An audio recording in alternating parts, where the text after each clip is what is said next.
All right, looks like we are live, guys. Welcome to Hash Church. We are here today with a good variety of people. We've got Todd McCormick and Kay from Trichome Technologies that's going to be stopping by down in California. We've got Tony Verzura who's going to be stopping by from Colorado, River Rock, and United Cannabis. The reason I sound a little sketchy while I'm talking is because I'm trying to remember all the names of the people that I'm going to invite into Hash Church today. And there's a ton of new people. So I got to make sure that we get all the right folks in. And I have an expectation that it's going to be an amazing Hash Church today. I'm here in Whistler, BC at my good buddy Devin's place, Devin and Ethan. And there's Devin. What's up? Woo! All right, looks like we are live, guys. Welcome to, look at that, welcome delay. To Hash Church. Little delay there. Oh, really? Okay. It puts it right on the internet. Good morning. Yeah, there's a bunch of people in chat right now. We've got Mike Alcorta, Danny Artco, Brian Church, Joe Ross, Kev from Norfolk, Neil for Real, Dab Nabbit, I'm High Riot Now, Zanuis, Alex Cortez, Ripper Joe, the Pure THC. Awesome. Glad to see you guys all. Let me see. I also need to send this link out to Matt Barron. Matt Barron, the great gardener's coming in today. See, I'm forgetting all sorts of different people that want to come into Hash Church today. I spoke briefly with True from True Cannabis Bliss Genetics. He's going to be coming in today. Send the link out to Mr. Tony Verzura. And I'm sure we'll get some people coming into Hash Church here sooner than later. I've got my D-nail all lit up and ready to go. Yeah, we could get Soma in here one time. That's probably not completely impossible. We've already got 134 people watching Hash Church, and we've been online for 1 minute. Awesome, guys. Good to see. It's not you guys are gonna like Hash Church this week. Trust me. Let me go into my Facebook profile really quick and check my post from yesterday because I wrote down all the different people that I was going to be having in. Robert Connell, Matt Barron, Jen Doe, David Allen, Robert Clark. All right, they are all sent the link. Excellent, excellent, excellent. And I guess it's time for a little... All right, here we go. I should chime in from the seed desk. You could chime in from the seed desk if you like Brian Perdue, Mr. Cookie. Always welcome. Hash Hash Church to all the Rejin Hashishans. Ganjika Steam. Give thanks is right. It was a little bit of a crazy day for me today getting in here, but I managed to do it. We got Horatio in the room, and we got True Canna Genetics, and I think I see Ramon over there. OCD. I'm a little OCD myself, and in fact, Horatio is definitely OCD. Yeah. So you might want to do a delimiting section of your OCD labs. You and Horatio should get together and rock it out. I don't know if you guys even know each other, but Horatio does the delimiting extracts, and OCD, well, they do it all, dude. They're like you too, Horatio. They got the dry sift on lock, they got the water hash on lock, they got the sealed hydrocarbon extractions on lock, and they're my good friends. Yeah, we'll be aware of Horatio's work. You guys should know each other. Yeah, and say something so I can hear you talk. You're on mute. I can't hear you, Casey. Can you talk, Horatio? Yeah, I can hear Casey. Ooh, I can't hear Horatio either. Here, you need this? I'm glad that we should be good, no? I just can't. Can these guys hear each other but not me? You know, I got to figure this out because this is a potential. Yes, they can hear each other, but I can't hear them. We haven't got time for audio issues. Come on. No, I hear you. Troubleshooting. Awesome. It might be the internet that's coming in so shitty that we're not catching it. This will be a bummer for me if I can't hear people talk. This will be a little bit of a Hash Church. I just heard you talk, True. Can you talk again? Yep, I can talk again. I've been thinking, Horatio, I've been thinking, if a plant... I think that it has to be the internet. I can't hear a word they're saying. I heard him talk briefly. Yeah, but it doesn't make sense. You're moving quick, and everyone else is like, the internet would be fucking stalling out if it was the internet. Volatile. Yeah. Well, we're gonna have a bit of a rough church today if I don't have sound, boys. Technical issues. Horatio can hear us both talking at the same time. wonder if we plug this in. Okay. Yeah, let's try that in. Let's try the speaker. I can just tell it's not working. Oh my god. I might have to come back, boys. Make another little, or close all these other pages I have open right now. Can you hear anything on the internet? Horatio doesn't see the chat. Okay, Marley. Horatio, do you know why your camera is always so yellow? It's actually cool. Yeah, he uses a special light. Man, we got to figure this out, boys. I need to be able to hear you talk, or this is going to be rough. We thought he consumed so much limonene oil that he actually had a yellow tinge. It's true. It's the yellow tinge does come from the D-limonene oil extraction. Horatio was a very nice color of light or medium to dark brown, and after all of the orange peels and all of the D-limonene extracts, okay, I'm just being silly. He is not. He's a lighting guy. He always comes in with the coolest lighting. Some sepia. Say something, Horatio. I want to hear you. I'm frozen by the. I can't hear him. No, he's gone quiet on us too. He's frozen. Can you hear me either? Okay, well, at least we can hear him. Okay, exactly. At least we can hear True, and at least people can hear me, and we'll figure out Horatio. Okay. A little bit of technical difficulties today here in Hash Church, guys. Like I said, I'm at a new place. I've never done Hash Church from here before. Samantha Elvey. Okay, I do want you in Hash Church, Samantha. So let's see if you can send me a message on my Facebook, because I'm not sure if I have you, Samantha. Let's see. Samantha Elvey. I do not have you in my Facebook, Samantha. I could try to send you the link via... let me see what I got here, because I remember your email. There you are, Samantha Elvey. Okay, I'll send you the email out real quick. Samantha is a... Well, you know what? I'm not even going to tell you anything about Samantha. I'm going to let you guys tell... I'm going to let her tell her story. And she's a medical cannabis user, and she's got a pretty powerful story in regards to how cannabis has helped her. So I just sent you the link, Samantha. They can hear. I still can't hear Horatio, but he's on mute. And he's kind of doing the most incredible jump in the round. Do you see him doing the head thing? Yeah. Wow, that's awesome. We'll call him Max Horatio. Bedroom. So how's Amsterdam, my friends? Yeah, it's cold and wet lately, but good. Can't complain. Life's always good in Amsterdam. Even the worst day in Amsterdam always puts a smile on my face. I feel the same way about Whistler. I don't know if you met my good buddy Devin, but I ride backcountry and snowboard with him all the time. Super chill dude up here in Whistler, and he's letting me do Hash Church from his house today. Awesome. Yeah, Whistler looks incredible. As far as paradises go, that is an incredible looking place. Everyone who's there seems to be happy and in love with life, so it's definitely got something special about it. Yep. Yeah, no, it's super good. Super good. Let's get Full Melt Stew in here. I always have a little bit of technical difficulties that I have to do in the mornings here because I'm getting a lot of messages from different people. So I can see and hear you guys, but how do I talk? I'm on my phone. Maybe better on a computer? Yeah, go on the computer. Here, he says he can see us, but I don't see him in the chat myself, so we'll see if he makes it different chat window. I don't know, Horatio's having a little bit of a problem too. I'm excited to talk to Horatio about his extractions, the waters and oils and fractional distillation.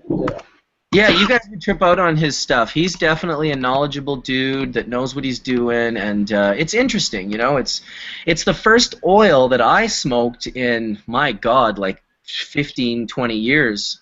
Welcome, Full Melt Stew, Bubble Ambassador from Saskatchewan, and Rockstar. Oh, I've been to Saskatchewan. What is your band's name again? Yeah, Saskatoon. So, oh, really, Saskatoon? Yeah. So I'm in Regina, the city that rhymes with fun. Yes, Stu is from Vagina, which these guys in Amsterdam know quite well. They have whole sections of vagina. I've seen it many times. Not the actual vagina, but I've seen it behind glass. You've never seen an actual vagina, Stu? Not in Amsterdam, no, unfortunately. Hey, welcome Dr. David Allen to the chat room. Yeah, you want to hold the coil, bro? I gotta get water. Oh, I'll hold the coil, yes. Hit this without water. Nice. My buddy just took a giant rip out of the mothership, and he's like, can you hold the coil while I go put some fucking water in the bong? If you haven't done that, you don't dab enough. Hey, listen, I did a whole show with John at Mega Ale Pizza about 8 months ago. We puffed. It wasn't until the last puff I was like, holy shit, the bong doesn't have any water. Yeah, it must have been. That's when you know you got good quality, when you can hit it and it doesn't rip the fuck out your throat and there's no water in there. And Because occasionally it happens. we're going to get some audio working on MS Bluesman, Mr. David Allen. I don't know if you guys are familiar with Dr. David Allen, but he's somewhat of an endocannabinoid specialist, and he's kind of really inspirational on the level of in-depth information that he can get into while explaining, you know, all these little things that we kind of know the surface of. He's able to go a little bit deeper due to his training as a medical doctor. I agree with you there. Certain things that I feel I have an instinct about, but I don't really have the book knowledge. It does help hugely when you hear someone like this break it down and pull things together. You feel yourself drawn towards that kind of information, and that what he's saying until it's broken down and given scientific information, you wonder if you're just in the wrong direction altogether. So yeah, it's wonderful to get people that have got the passion and the scientific knowledge to combine the two and really give us all that next level of knowledge that we kind of need to take things forward. Exactly, and the way I see it too is that if we're so interested in building a hash quiver, oh, I've got this technique and that technique, I'm dry sifting, I'm chemical extracting, I'm wet washing, well then why wouldn't we build a hash team quiver, a quiver of people that are like those techniques that bring specific information and knowledge? We're not all going to be able to be experts on all the different areas, but if we build ourselves a quiver, you know, with the Horatios and the Trues and the OCDs and the Full Melt Stews and the Dr. David Allens, well then we get this really cool thing like Hash Church. We've been on for 5 minutes. We've got 207 people watching right now. And they're interested to see literally what we're going to come up with. And it's very, very chill. We're just going to puff bowls and talk. And inevitably, these really cool doors get open through Hash Church. And it'd be neat one day if someone went through the Hash Churches and they edited out the gems, you know, made like a 2-hour-long video of just, that would be cool. Holy shit, would that be cool. Yeah, So is your mic working, David? No, he's having mic problems again. We'll get him talking. Keep trying. We want you in here. We know what you have to say is of value. I've got to be honest, what you were saying is like sometimes I find that the ideas that I've got myself bouncing around my head, and there's only so far they get, but the way Hash Church has been working recently, I'll pick up on little bits and watch it through the week and sometimes have it repeating in the background, and then what I find is that other seeds are planted in my head, and I go away and I'm thinking not only about the ideas and directions that I've been going in, but then I'm thinking about all the other little seeds that have been planted by everyone else, and I'm finding my own thought pattern a lot more productive, and I'm actually coming up with a lot more theories to try out and a lot more direction in what I want to figure out and where I'm going with it. So, Awesome. yeah, it's definitely working. The whole community bounce ideas around. That's the way to do it. That's the way to do it. So I'm going to be in and out today, but I'm going to be running some critical mass today. Awesome, dude. Tell us a little bit about it. Well, it was just got given to me by the Green Canvas here in Regina. Again, it was some material that I've been holding on to for a couple of weeks, or about 3 weeks now. Actually, it was a plant that in the room they went out to a trade show, and in the room their heater went on them, and because of the cold we had, this one section of the room, about 4 plants, completely froze. So what happened was they were giving it to me just to run. It was about 2 weeks away from harvest. So I'm gonna run it and see what we can do with her today. Awesome, dude. I was just pulling out all my hash while you were saying that. I brought a little bit of a stash today to smoke during Hash Church, so we're gonna get it on. Nice. So yeah, I'll be dropping in and out, and I'll show you. Hopefully, if we're still kicking in a couple hours here, I'll bring out some globs. And what about Green Canvas? Did you say? Yes, sir.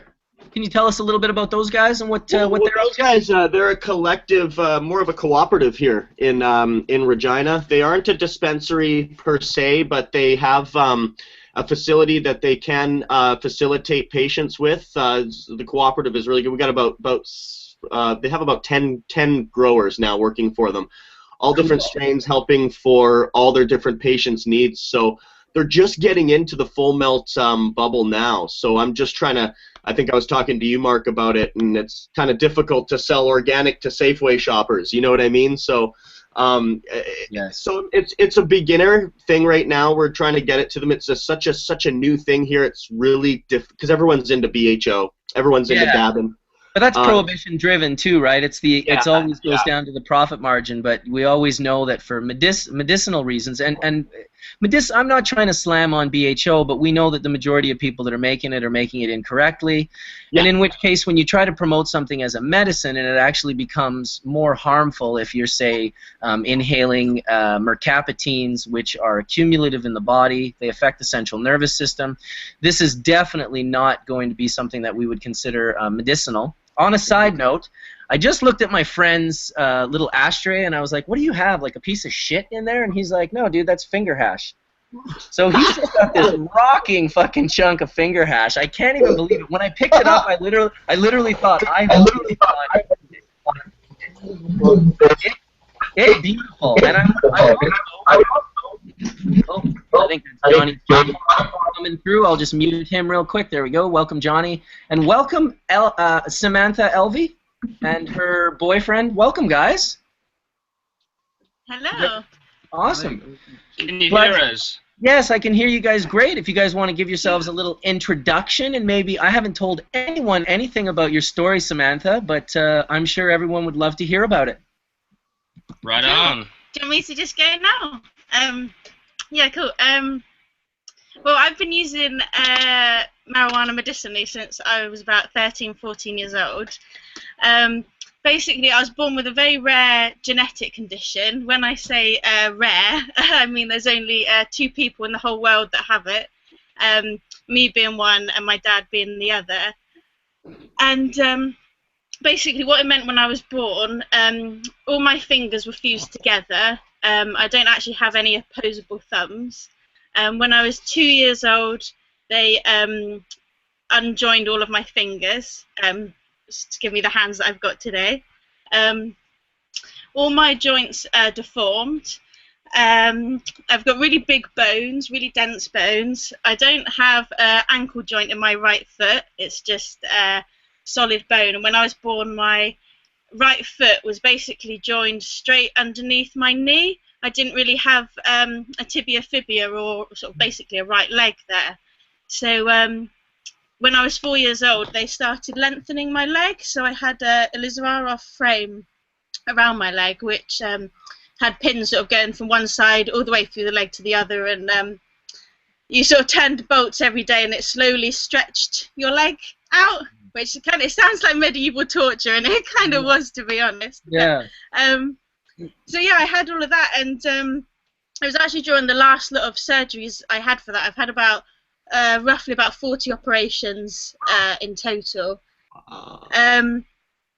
Yeah, I've had to learn to walk. I think it was about a total of 5 times. I spent most of my childhood in a wheelchair or on crutches, unable to use my legs. And it was during the final lot of surgeries I was having. They were actually the toughest, and I think it was just my body was so worn out by that point. It was really sort of struggling, and I had terrible back pain, and I was on morphine, diazepam, tramadol, really strong painkillers, and I've been on all these pharmaceuticals ever since being like 3 years old, basically.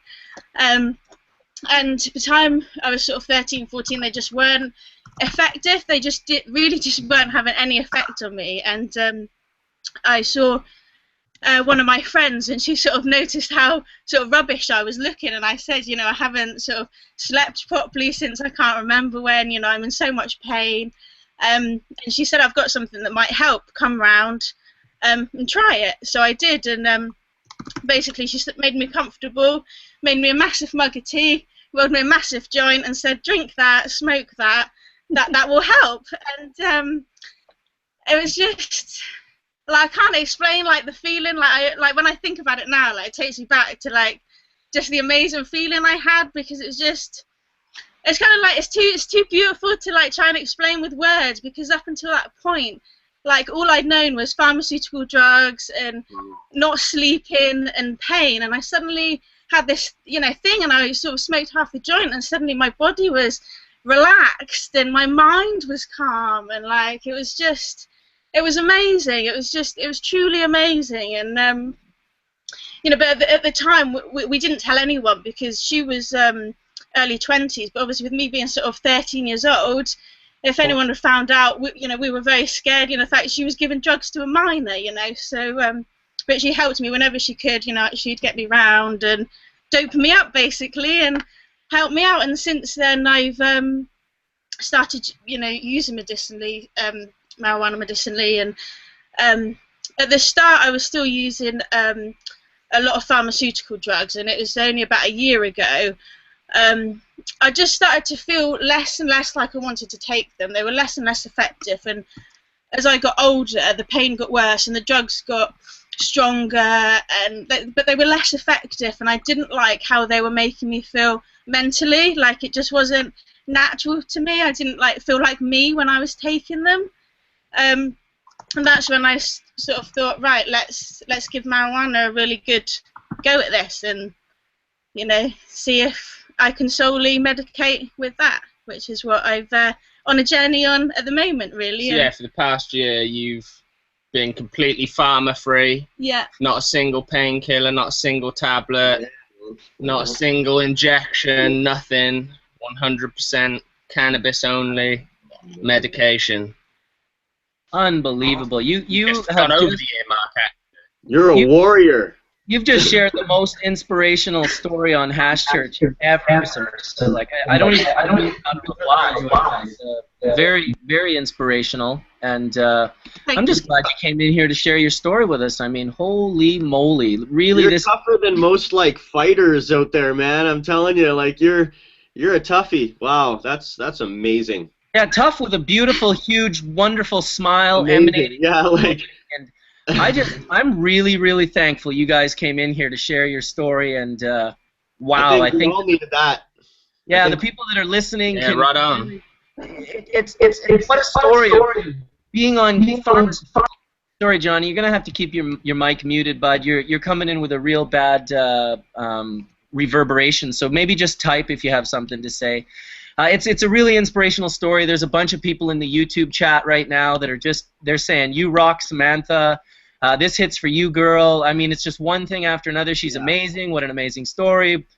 It's really nice to see that you could come out of that, and because of the hand that you were dealt with, you know, I don't think the hand that you were dealt with was so terrible. I think the hand that you were dealt with plus Western medicine was absolutely terrible. And once you were able to get rid of the Western medicine, and I'm not dissing on Western medicine because it has its place, and I'm sure that some of the things like separating your fingers was very key, and that was wonderful of Western medicine to do, and give you hands and remove your foot from the back. That's awesome. But when it comes to the pharmaceutical drugs, I like to call them pharmaceutical drugs because the word's right there when you drop the P. You have an amazing story, like that's such a powerful story because that's all you knew. It's all you knew your whole life, and then you had this. When you smoked the joint, I pictured Dave Chappelle hugging the Abba Zaba bar from the movie Half Baked and saying, "Mary Jane, you my only friend." Yeah, too right. Yeah, too right.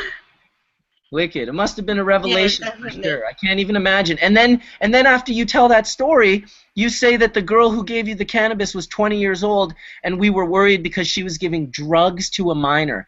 That is what's wrong with prohibition right there. The fact that too right. That we could equate that is giving drugs to a minor instead of giving you your life back.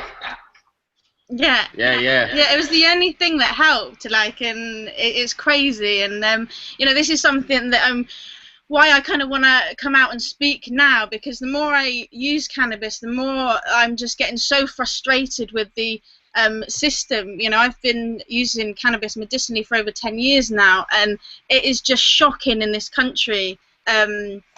just how it is, you know, and it's a real problem for me at the moment. You know, I want to medicate, you know, solely with cannabis because it's the best thing and it's the most natural thing, but trying to get hold of good quality product at a fair price. Yeah, at a fair price. In quantity that you need it. Well, I'm going to tell you right now, I know people probably where you live, and I'm going to try and help you get the quantity and the quality and the price that you need because, man, your story seriously inspired me. I mean, really. Right on, brother. Here you go. B-Man steps up. Yeah, you know, come on. I know a ton of people. I mean, these guys in the room right here, Casey, OCD and True Cannabis. These guys are cannabis warriors right here.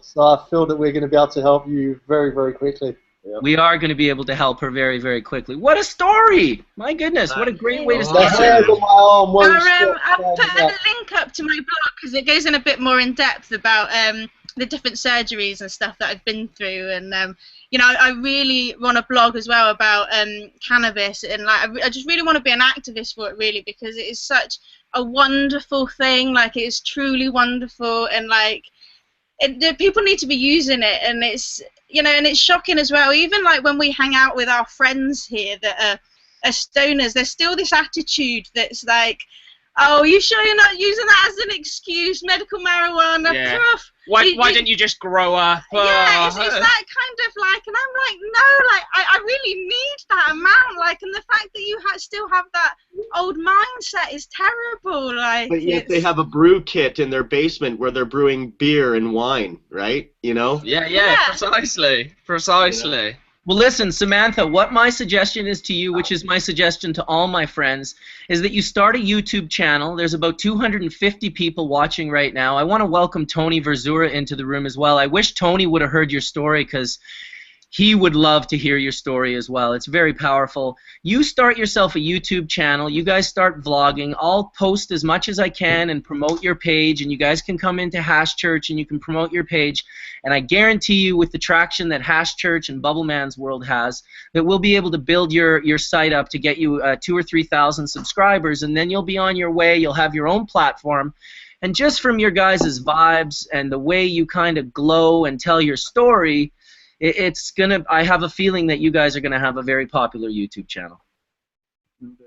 Right on, brother. Yeah, fucking right. And I'm gonna take a bong rip on that note. And hello, dude that I woke up. How's it going? Yeah, good. Good to see you. Hash Church. In the house. What a great place Whistler is. The only place you can knock on your buddy's door at 8 a.m. and go, dude, I need to use your internet. It's Hash Church in an hour, and I need to set this shit up. And they're all like, huh? Oh, yeah, come on in. Let's do it. Hopefully we get Dr. David Allen back. He wasn't able to get his microphone working. Always love to hear from him. Wow, Tony, is that all prana that you have in front of you there? It is. Oh, Tony. Quit teasing us. We'll have to mute ourselves when Tony talks because he's got the same thing John's got going on with his mic. So when he starts telling us about the prana, you're going to want to hear about this stuff, Samantha, because this is another way of saturating your endocannabinoid system, not through smoking or vaporizing, but through sublingual drops that he does. He's showing them right now up on the camera, and these are the prana drops, his P1, P2, P3, and P4. Then I believe he's showing some pure terpenes. And he's got a salve that I'm not even sure exactly what it is. I don't know if it's a butter or an extract. But Tony always has amazing things to share on Hash Church if you've watched before. So he's just gearing up the show for us here. Let me see if I can get, there we go. I took my friend's tip. All right, we're all good. Stu's hitting the bowl. Tony's coming over to mute. I'll unmute myself, and there you go. Thanks, buddy. I was gonna say you could be the controller anytime you want me to talk. You can just unmute me, and I will. I'll talk. You know. Okay. So I'm gonna sit back down. Just unmute me when you want me to talk anytime. Perfect. That sounds good. I gotta have my ritual big hash it right now. Well, you know what they say? They say you can say it's habitual, but every day it's a ritual. So on that note, let us let us smoke a bowl. That's what I'm saying. What do we got, like 5, 6 kinds of hash here? Yeah, we got the works. I wish you would have heard Samantha's story, Tony. It was hugely inspirational. You would not believe the experience that she's gone through. She was on pharmaceutical drugs for the first 12 to 13 years of her life. She's had over 40 operations. I don't even know how to explain the genetic disorder she has because it's so rare. Only her and her father have it on the entire planet. And it has something to do with her bones, and her fingers were all fused, and she's been through, let's just say, more than most. She started using cannabis medicinally when she was 13. And man, if she didn't tell the story with the biggest smile on her face, while all of us were like welling up and tearing up in the room. So it was a good one. We're gonna hear more from Samantha for sure. She's not going anywhere. Not going anywhere. That's it. So where are you guys at? We're in England, in the UK. But whereabouts? Down south. On the south coast. On the south? Okay, good. So now at least I know that I'm going to have to find some friends down in the south. I'm sure I know some. There's got to be some Bubble ambassadors down there. And worst case scenario, you guys take a little trip down to Amsterdam and go visit True and Ramon. Cannabis warriors. Yeah, exactly. Yeah, Worst case. We've got lots of Damn. friends in England that would be more than willing to help. So within a few days, we'll figure something out and we'll get some friends to get in touch with you guys. Awesome. Cheers, guys. Awesome. Yeah. And I wish in this life, because it is really terrible. Awesome, Stu. I think that it's amazing that when there's a story like yours, Samantha, that we just don't care and we'll help no matter what. I just want to get to the point where we can offer that same thing to everyone, even if you don't have a story of 40 operations. That's what we want. Like, yeah. That's probably our biggest passion. And that's is that this needs to be for everyone, not just for the that's select why few who are in the know. You have a strong voice in that sense because you know you come from that place that people are really going to pay attention, and a lot of people are going to have a hard time disregarding your story. You know, the prohibitionist mentality will have a very, very hard time not sort of being affected by your story, because it's a very true story, and it's emotional. Yeah, too right. You know what I'm saying? So awesome. Good thumbs up to you guys. We got 268 people watching Hash Church around the world right now. How cool is that? Hell yeah. Hello, everybody. I just dropped my son off for ski school about half an hour ago, so I wasn't sure if I was going to make it on time for Hash Church. Oh, we got more You Are Great Samanthas. Awesome, Samantha. Thank you, Samantha. So I don't know if you're in the YouTube chat, but a lot of people are saying some really nice things about you guys, and if you feel like reading them, I'm sure it's only going to put a smile on your face. I tried putting the link up to my blog if people wanted to read that, but I think it did come up, but it wouldn't come up as a link because I think it thought I was advertising, but I think it's there somewhere. But it depends. It's samantharaobi.blogspot.com, I think, if people want to check that out. Yeah, if you want to say that again, you cut out a little bit. What was your blog?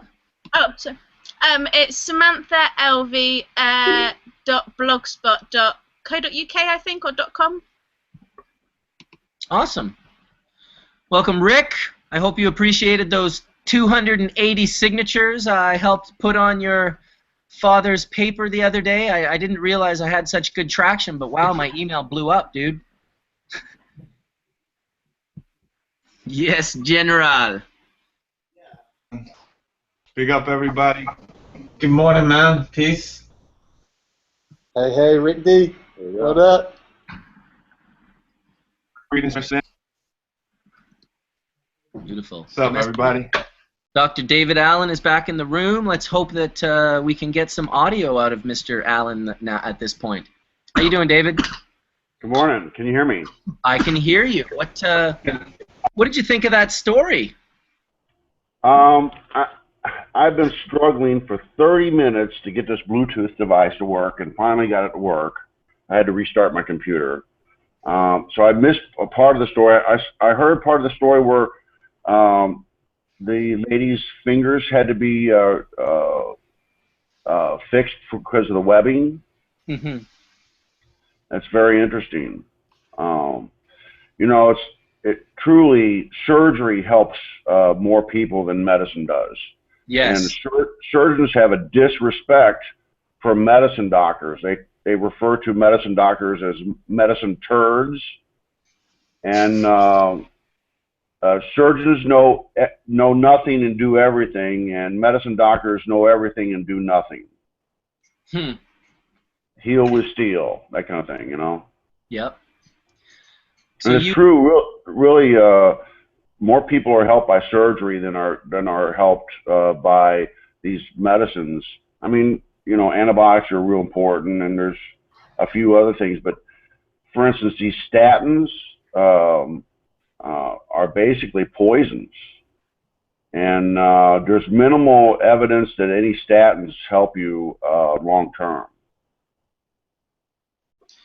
And so the pharmaceutical companies are just trying to sell more and more chemicals, and these chemicals that they're selling, they may help some things, but they affect more than just one thing.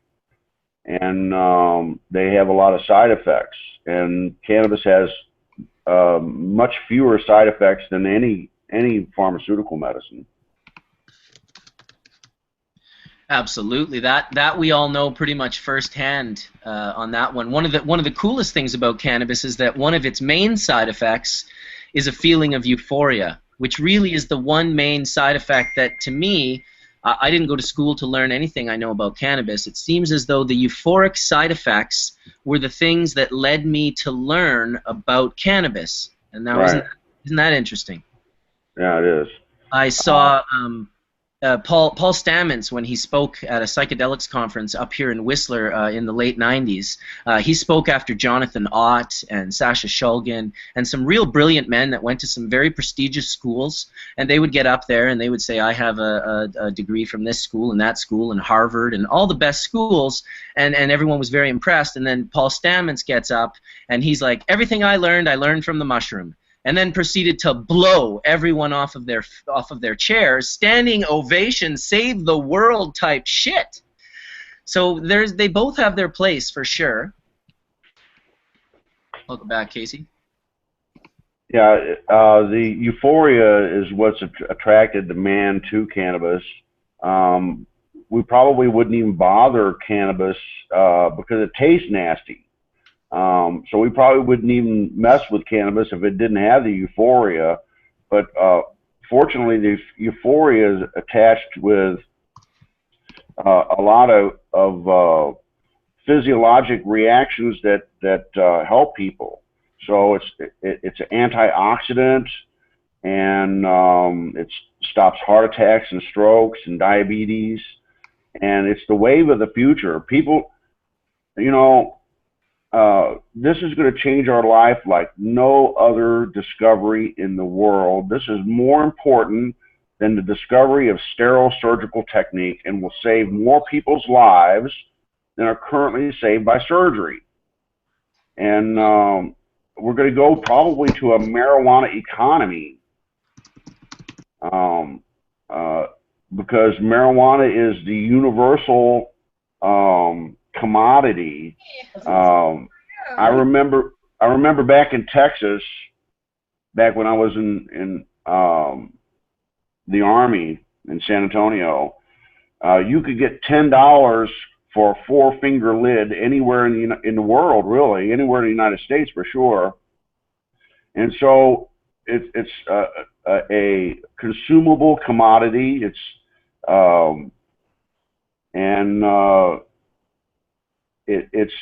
the bottom line, because everybody's going to need this. Once people find out that it stops the aging process, it's all over, because it stops the aging of your pancreas. It stops the aging of all your cells, and women will be using it for beautification needs, and it's going to be in everything that you buy at Walmart.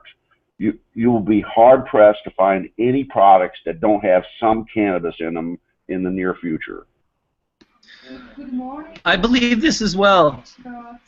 I do believe this as well, Dr. David Allen. I feel that it's really an essential food source, and by convincing people that it was a drug, they were able to make it illegal.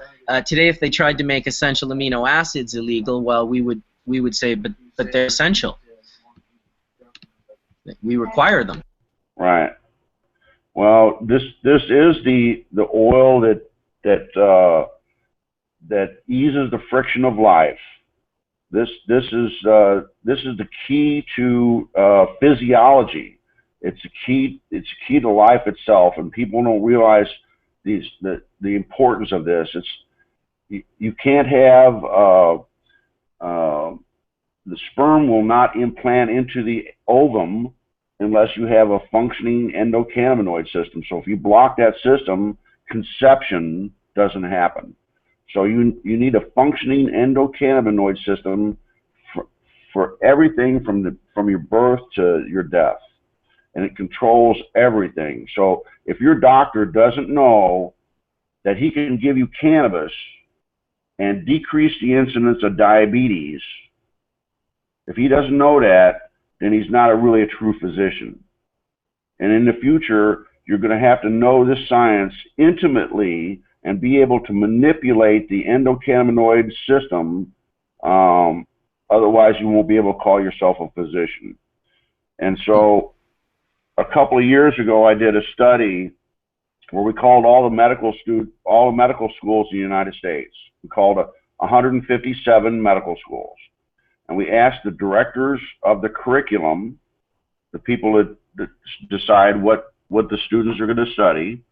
We asked the director if they had a endocannabinoid department, if they had a director of the department, if they taught the endocannabinoid signaling system as a unified course, or if they even mentioned it in any ancillary courses like pathophysiology, neuroanatomy, or pharmacology. And the answer was only 13% of the medical schools even mention it in classes. Nobody has organized classes, and nobody has a department. And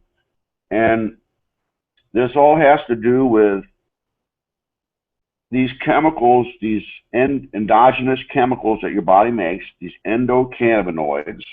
They float around in your blood system like hormones, and they're called ligands. Anything that floats around in your system that acts like a hormone is called a ligand. And the reason it's called a ligand is because it binds onto chemical receptors. So ligates, it ties on to a receptor. So insulin binds onto insulin receptors.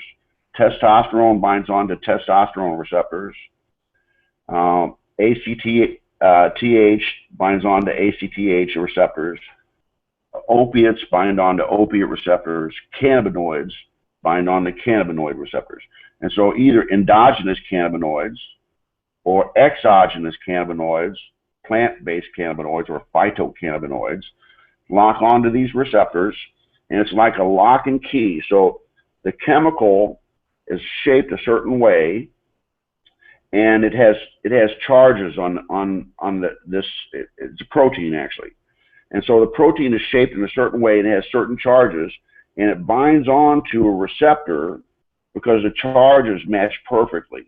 And if they don't match, it doesn't bind. And when it binds onto the receptor, it causes physiologic changes into the cell. So estrogen causes estrogen stuff to happen. Testosterone causes testosterone stuff to happen. And cannabinoids cause a bunch of things to happen that we're just learning about. So this is a completely new science. It's more complex than rocket science, and it's going to dominate our future. And if you want to study something, if you want to make the most money that you could possibly make in your lifetime, what you will do is you will devote your studies to this endocannabinoid signaling system, because it is the future of the world. And if you don't know this, you're going to be left behind. I gotta say, man, I just love hearing you speak. I really do. Thank you. It's really it's like a breath of fresh air. Well, these doctors don't know how ignorant they are. You know, a long time ago, we didn't know what nerves were. We didn't know what the heart muscle was. And so they started doing autopsies on people, and they would dissect the nerve out, and they said, what the hell is this? And then they figured out what it was. And so they knew, after a while, they knew what it was. But this endocannabinoid signaling system, you can't see it even with a microscope. It's submicroscopic. So people don't believe what they can't see. And so it's kind of like the same thing that happened with bacteria. People didn't believe bacteria because they couldn't see it. And then you had to prove to them that bacteria existed. And then finally they got on board and they said, well, yeah. And so they knew about bacteria, and then they developed the sterile surgical technique from this. But you had to convince a lot of people that something they couldn't see could actually impact their life. You know, Dr. David, that reminds me of a thought I had while you were talking. Right now, a lot of people are considering this phytocannabinoids, cannabis oil, whatever you want to call it. It has a bunch of different names. That it's this miracle, that it's such an amazing, a miracle thing. And I try to explain it metaphorically to people. Just imagine that everyone out there driving their car is just, they're getting pushed by a couple of friends, and one guy's in the driver's seat and he's steering the car, but no power steering, no power, nothing's working because they don't understand the concept of putting gas into the car. And then we show up with just a liter of gas, and everyone's like, what's that? And it's like, oh, you just put it in this weird little door that you had no idea what that was, and we put that in there, and then we start the ignition. Well, when you drive off in that car, everyone else pushing their car, their jaws are on the floor. They think a miracle has just occurred. Well, no, the system is designed to run on a certain fuel, and when you put the fuel in, then the system runs properly. And I really think of that as that phyto and endocannabinoids are essential to us. They can't keep essential amino acids from us because we require them to produce endocannabinoids, and they shouldn't be allowed to keep phytocannabinoids from us. It's like the president of Nestle trying to keep water from people. Yeah, people are eating these fish oils and things for memory. Tell me one. And the fish oils that these people are eating actually are metabolized into cannabinoids. So the help that you get from eating a lot of your foods is because it ends up making endocannabinoids. And even aspirin and Motrin work by inhibiting the enzymes that degrade your own natural endocannabinoids. So by inhibiting the degradation of your endocannabinoids, that means you have more endocannabinoids. And so aspirin works by allowing your own endocannabinoid system to overproduce, if you will. Interesting. I wanted to welcome Todd McCormick and Kay from Trichome Technologies. They just came in. I muted you, Todd. You also have a mic like Tony where a lot of people will reverberate through it. So when you guys are speaking, and you're welcome to start speaking right away, we'll all mute our mics so that we don't come through. Good to see you, Kay. Fuck, look at that. Hey, good to see you. How are you? Honored to be here. Thank you very much. Dude, it's an honor to have both of you guys here. It's really an honor to have everyone here. I'm not sure if you guys heard Samantha's story, but she just really blew us all away this morning with her powerful story. And if you guys didn't hear it, I urge her to give us another 5-minute recap. It's worth hearing. Awesome. Yeah, I'm happy to do that. Basically, I was born with a very rare genetic condition. I'm one of only 2 people in the whole world that have it. My dad being the other one. And basically, when I was born, all my fingers were conjoined. I have deformed joints, so really big bones, and I had extra toes on each foot as well, which were removed. And my foot was basically right underneath my knee. I didn't actually have a tibia or fibia. There's basically no right leg there. So when I was 4 years old, they started leg lengthening, so I had a big metal cage around my leg, which then lengthened the leg. And I had 4 lots of leg lengthening surgeries and plastic surgery on my hands and feet to get those back. And I've had about 40 operations in total. And when I was having my last lot of leg lengthening done was when I found cannabis. And basically all my life I've been on pharmaceutical drugs, all the real strong stuff, morphine, diazepam, tramadol, everything. And as I was getting older, they weren't effective for me. They just weren't working, and I didn't like how they were making me feel in my head. Like they just made me feel like disgusting. I just didn't like taking them, and that's when my friend said she had something that would help, and I went round hers, and she made me a big spliff and a big mug of tea, and said, "Drink that, smoke that, you'll feel a lot better." And yeah, I did. It was the best feeling of my life, I think, up to that point, because it was, you know, it was the first time I properly slept. It was the first time my body actually felt relaxed. It was an amazing feeling, and I've sort of been using it ever since, really. And it's just been since meeting my partner, really, that I've really kind of got into using cannabis solely and have ditched all the pharmaceutical drugs. You were also 13 years old when you smoked that first spliff, weren't you? Yeah, yeah. And I would say, like, I don't think it's had any, you know, I'm completely eccentric, I will admit that, but, like, I'm totally together in my mind, you know. Marijuana has had no, like, ill effects, even from using it at such a young age, you know. It was better, it improved my life tenfold. It didn't have any adverse effects at all, unlike all the other really strong painkillers I was on.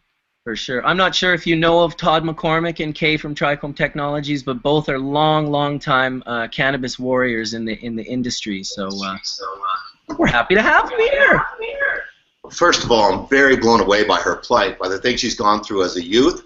But what a bubbly individual she's turned out to be. I mean, her doctor should be blown away at what good spirit she has. Well, lady, you're incredible. Thank you. It's a pleasure to meet you. Amazing energy. Thank you.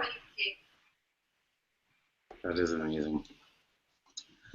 Well, it's nice to be here myself today, too. I said it last week. I think what you're doing, Mark, bringing people together from all over the world is fantastic. Absolutely. And like I said, it's an honor to be here, and thank you very much for including me, Mark. He's doing a bong hit. You know, let me just get you real quick here. I can mute you so I don't come through your mic. I think I can. Yeah, let me mute. I'll mute Mark. Okay, great. Yeah, you know, it's just sort of come together.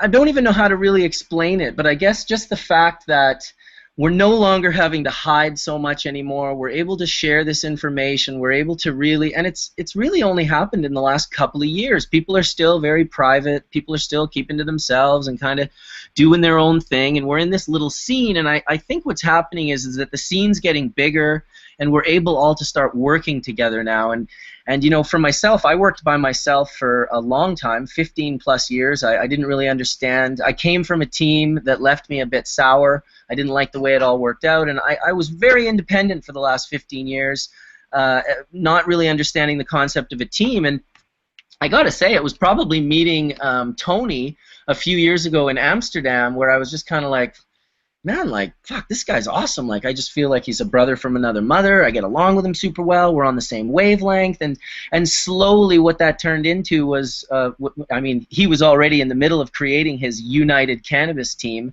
but it was just sort of like this thing that came together where it's like, oh, yeah, we're all going to start working together.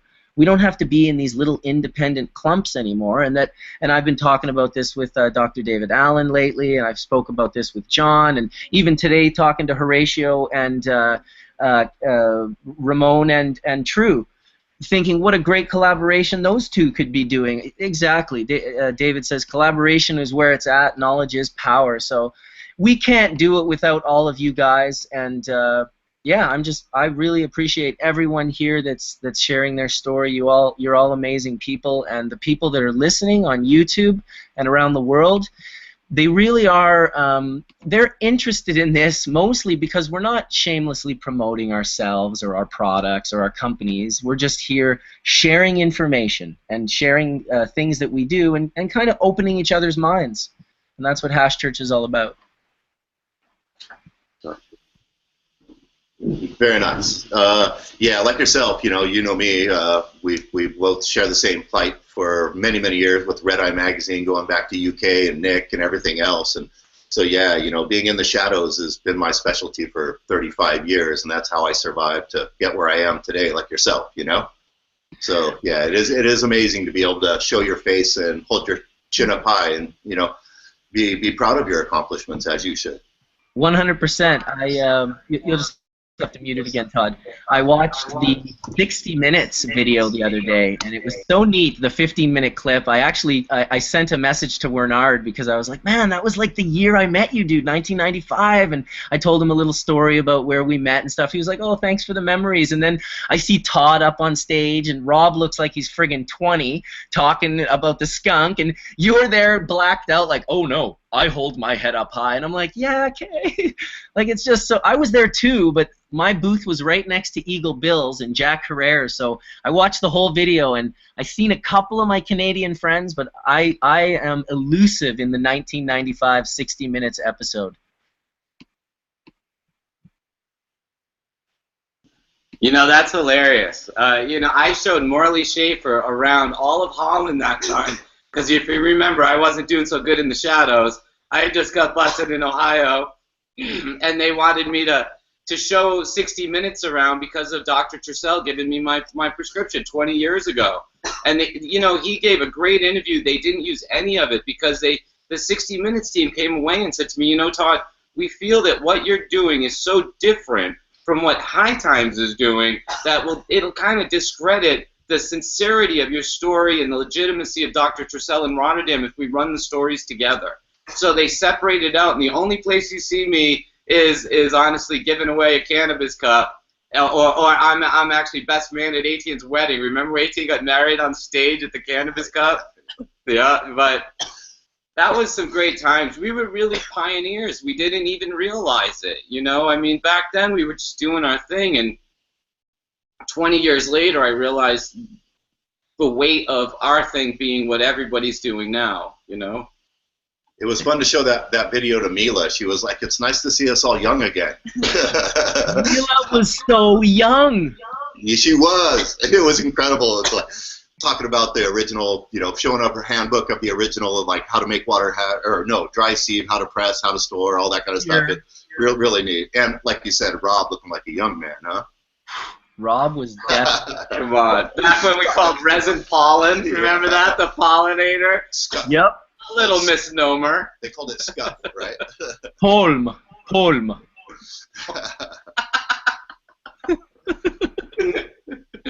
You're killing me, man. Memories of Amsterdam. But you know, this is where it all started, though. Us coming together and having a place to have community. I mean, you know, we all had to travel to Amsterdam to do it, but it was the pressure point. It's where we came together. It's where we learned and shared so much information. And it's where the industry really started to explode. 1,000 points of light, as the man said. Absolutely, and you know, it's still happening. The pioneering is still happening. You know, Kay, I don't know how long ago it was we had the conversation, and you told me, listen, you got to figure out how to get those terps out of the water. This will be very important for your company. Well, I told that conversation to two people. They're both in this chat room right now. Horatio, who's under the yellow light, and Tony, who's sitting in front of his prana drops and his terpenes. And now, they've both acquired something. I can't say that they're there or not, but Tony had some incredible terpenes in Amsterdam and Jamaica. Really, just pure essence of plants, not fraction to single terpenes, but a terpene profile. And the last time I saw Horatio, he had the hydrosol, the water terps, and the pure terps. So I would say that came from you, bro. Thanks very much. I really appreciate that. I worked really hard on that project, and it's incredible to, you know, I'm so glad that Tony and other people are picking up the torch, because that's how we're going to get where we want to go. Todd was nice enough to show me an interview with one of your other shows, and the gentleman was talking about the future of the endocannabinoid system and these products.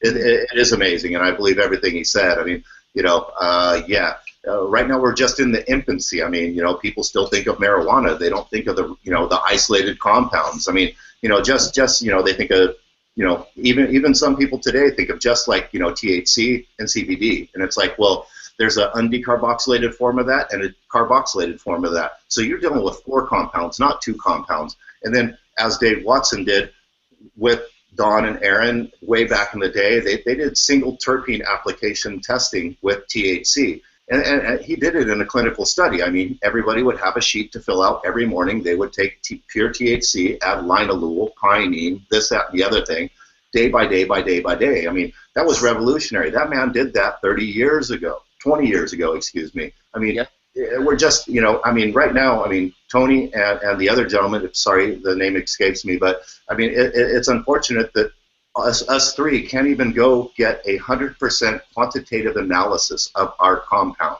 We don't know what's in those bottles. It's been said by many that there's between 130 and 160 terpenes in cannabis. Well, I've got to say that I believe those figures to be completely wrong. Those studies were done 40 years ago, Mashulam, El Soli, etc.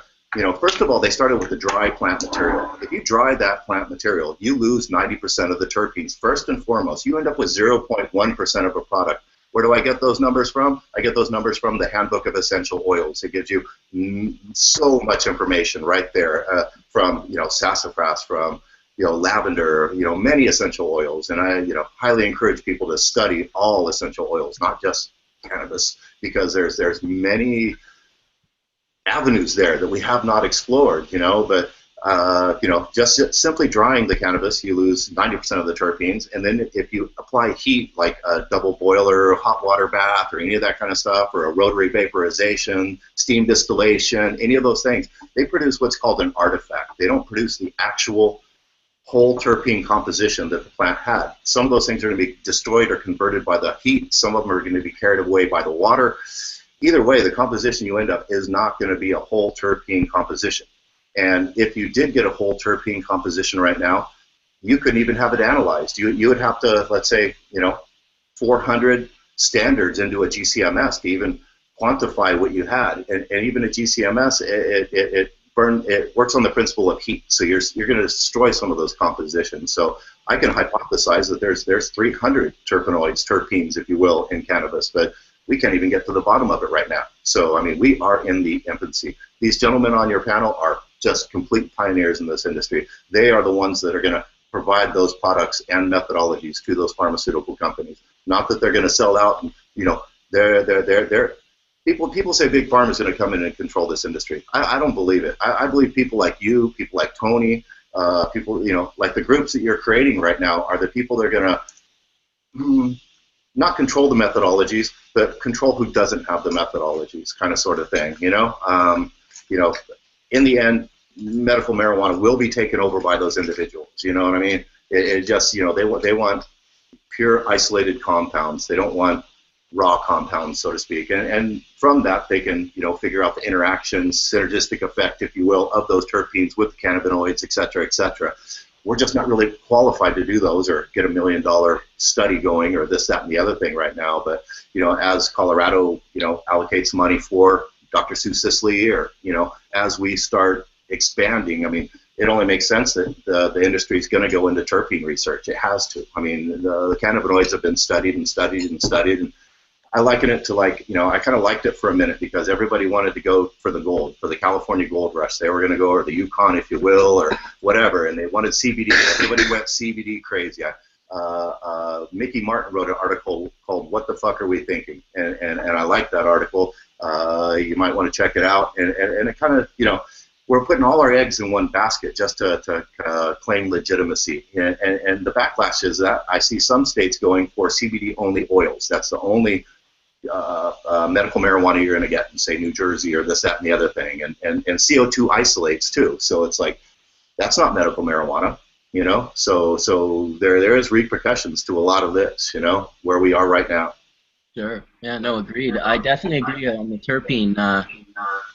All the terpene information is that it was Dave Watson who was my big inspiration at least 10 years ago now, when he allowed me to take the modulating effects of pure THC along with single terpenes. And I remember telling people, like, THC and these other cannabinoids are modulated through the effects or through the profiles of these terpenes, and people are just like, dude, you're completely fucking nuts, bro. And now it's just kind of seems to be common knowledge. More and more people use the very word modulating, which is the exact word Dave used 10 years ago when he told me this, and I'm just like, man, this guy is just like 10 to 20 years ahead of everyone at all times. I would honestly argue that that he's 30 years ahead. I mean, you got to think that David moved. If it wasn't for the breeding he did with skunk, it's argued that we wouldn't even have an indoor growing scene the way we have it in Holland and what erupted all around the world. I mean, love it or hate it, Skunk One was very influential in all of the complex hybrids that we enjoy today. And it was Dave behind all of that. I mean, those guys had seen a market potential before most people even realized there was a market. You know? Yeah, and I mean, if you're hating skunk, then you do not have the B67. I'm sorry.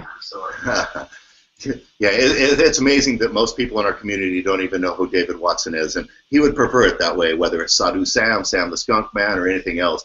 But you know, those are our forefathers. We must give respect back to where we came from. I mean, that man brought us to where we are today, and that's why I shout his name from the rooftops. He was an amazing man, and you're fortunate enough to know him many years. I just met him 3 months ago for the first time, and just, I mean, I love him like a brother, and always have. I've known of his work and everything else, and very good friends with Rob Clark and stuff. But yeah, to meet Dave was very, very much a highlight of my life.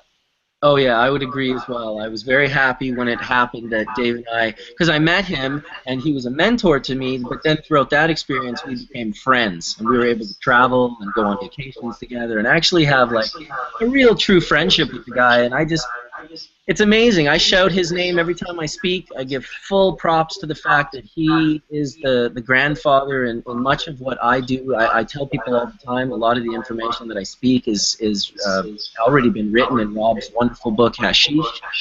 And that definitely don't be putting me up on any pedestal, because those are the guys that really did all the work. Absolutely, 100%. I'm a product of all them. You know, I tell people, you know, I mean, people think I'm just a concentrate expert, or if you will. I come from 35 years of large-scale horticultural background. I mean, large-scale cultivation, and you know my hash history, and I've contributed a lot, and done a lot of things and contributions and stuff like that. But I mean, the things that those individuals done are really, really incredible. It wasn't so many years ago both of us would get yelled at if we even mentioned Dave's name. So that's so true. Mm-hmm. I remember the day when if you tried to take a picture of him, you'll get whacked. That's hilarious. And in that, Tony will even attest to this. It was kind of funny knowing that photo thing. It was funny because Mel Frank came up, and so it was me, Tony, Mel Frank, and Dave in the same room. And just for fun, I said, "Hey, Dave, let's meet you and Jim get a photo real quick, or Mel Frank get a photo real quick." And he started into his tirade. You know, I don't do photos. And I knew it before I even said it, but it was funny to poke the bear, so to speak. You know. Absolutely.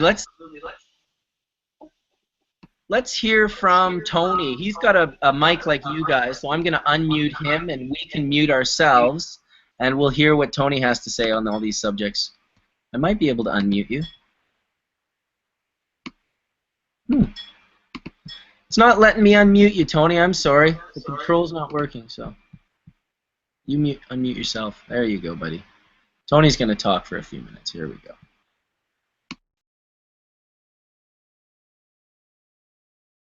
Oh shit, I can't hear you at all. He's like, oh my god, can you guys hear him? No? Yes? You can. Yeah. Right.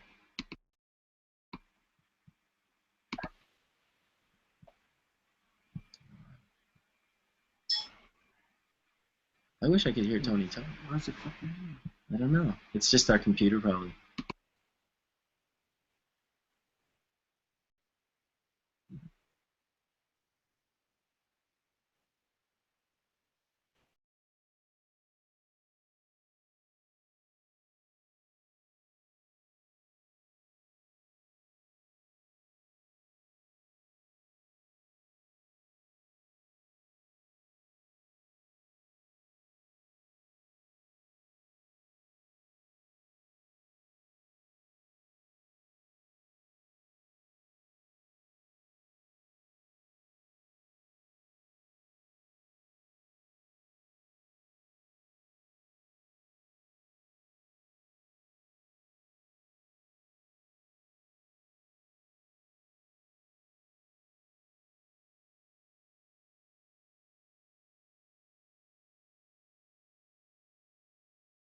I just know that I can't.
Yeah. Hold on a second. You know, all you do is always got me on it. I know. Well, the way you this, oh, finally, always kept.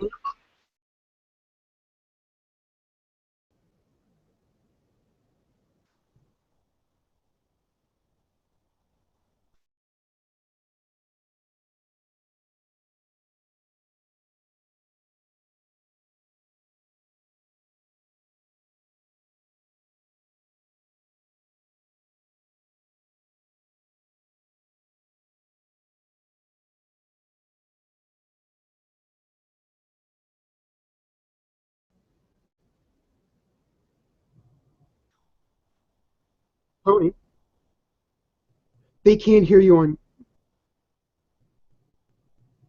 Some of us can't hear you. I can hear you, but YouTube, you're not. I can't hear you play it back. I heard him. Yeah, that's what's strange. I can hear.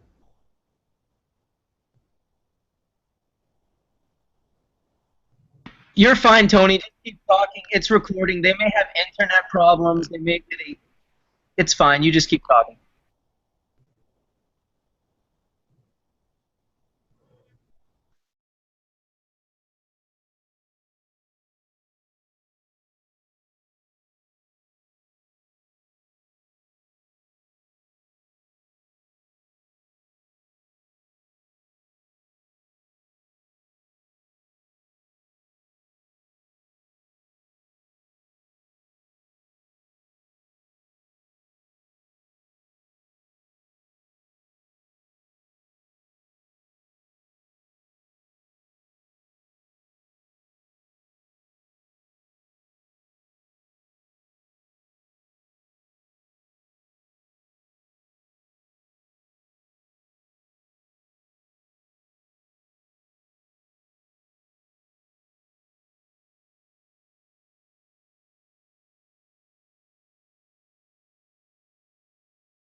Hey, Tony.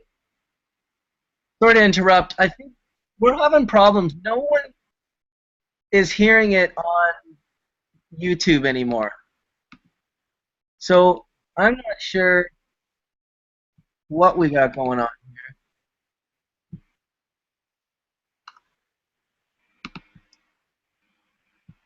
It's not recording on YouTube. Well, this is, oh, it says it's live. You know what? It says it's live. I have the feeling it's recording. So just continue to talk. And unfortunately, the people listening in chat right now are the only other option is potentially logging out and logging back in. Mike West says he's heard me and a bit from Horatio, but not much else. Most of the people that watch it after it's recorded, and it to me looks like it's recording. So just keep going, and it's unfortunate for the YouTube chatters. They'll have to watch it later. They just don't hear. Yeah, they all hear me. They just don't hear. Yeah, it is driving me crazy. I wish we could hear Tony. Todd McCormick. Yeah, keep talking, Tony. Sorry to interrupt. Oh, now he's totally muted again. What the heck? This is driving me nuts. Technical difficulties. Now we can't even hear Tony now. I know. Maybe log in and log out, dude. I'm sorry. Can you guys hear Todd McCormick when he talks? Testing, 2, 3, 1, testing. Can you guys hear me? THC Expo. Yeah. Hi. Smoke weed every day.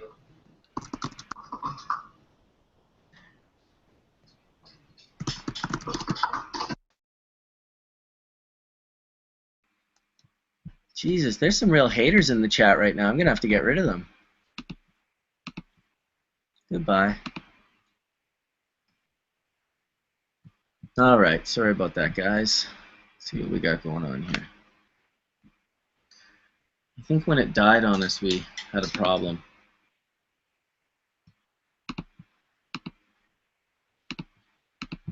All right, can everyone hear? Yeah, I guess we better dab while Tony's trying to figure out his thing. I'm pretty sure you guys can hear me, correct?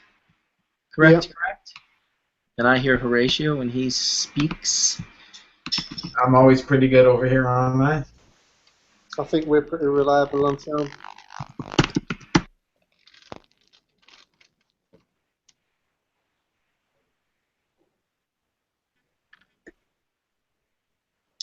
Yeah, poor people. They're all like bumming out that they couldn't hear Tony and what he was saying. And now Todd and Kay have a new friend in the middle. Hello, new friend.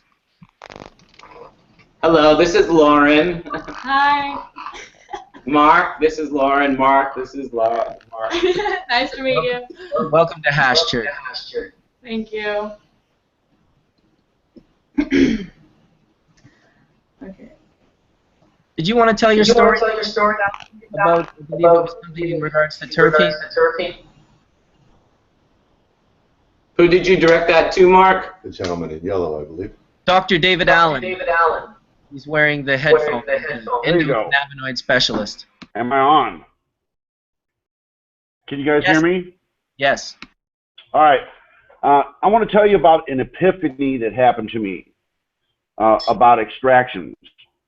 And Todd, what you said is exactly right. You're way ahead of most extraction artists in knowing some of this. And you know, we put information together. Kind of, it's interesting how we may know something, but we don't really understand what we know. So, for instance, you take a plant that's fresh and you dry it out, and it loses a bunch of weight. But people assume basically that's water weight that it's losing. But it's not water weight, is it? It's mostly terpenes, and Todd mentioned that drying loses 90% of terpenes. Hold on, let me correct something. Just for the sake of this conversation, Todd is over here. And I'm the editor of The Emperor Wears No Clothes and The Culture High and things like that. This is Kenny, owner of Trichrome Technologies, to my left. Kenny is the one who you're referring to, and just so the people listening doesn't start thinking Tom McCormick owns Tricorp Technology. They'll lock me up for that for sure. Okay, all right, well, let me tell you what happened to me. This friend of mine does extractions, and he won't tell anybody how he does things. And I known that he's had some expertise in this for many years. And so about a year ago, he came to my office, and he showed me this sample that he had made, and it was lime green, and it was translucent, and it looked like kind of like a lime green gummy bear, okay? And it smelled like no product I'd ever smelled before.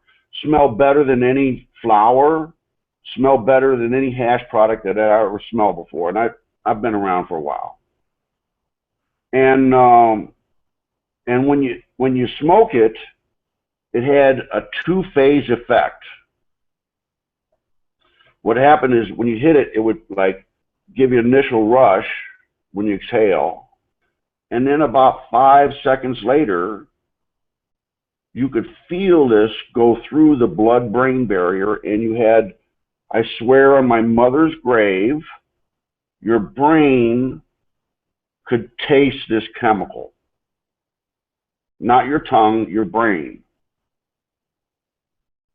Are you guys hearing me? Okay. Yes, we can hear you. Yes, we are hearing you. And first of all, the thing that kind of disheartens me about the beginning of your story is that the gentleman will not share the technology. Right. I think I'm going to tell you something that's going to blow you away. So what happened was, epiphany came to me. And what I did was I took this sample and I put it in my pocket, and I let everybody try it, and everybody loved it. And then I went hiking on a riverbed, and it was about, I don't know, 70 degrees outside, and it was like a 4-hour hike, and it was in my pocket and unprotected. And when I got back home, the sample is no longer translucent. It's contracted, it's brownish, it's obviously oxidized, and it doesn't have the same smell. So the epiphany happened. So what happened, I was thinking, well, at what temperature in my pocket did this oxidize at?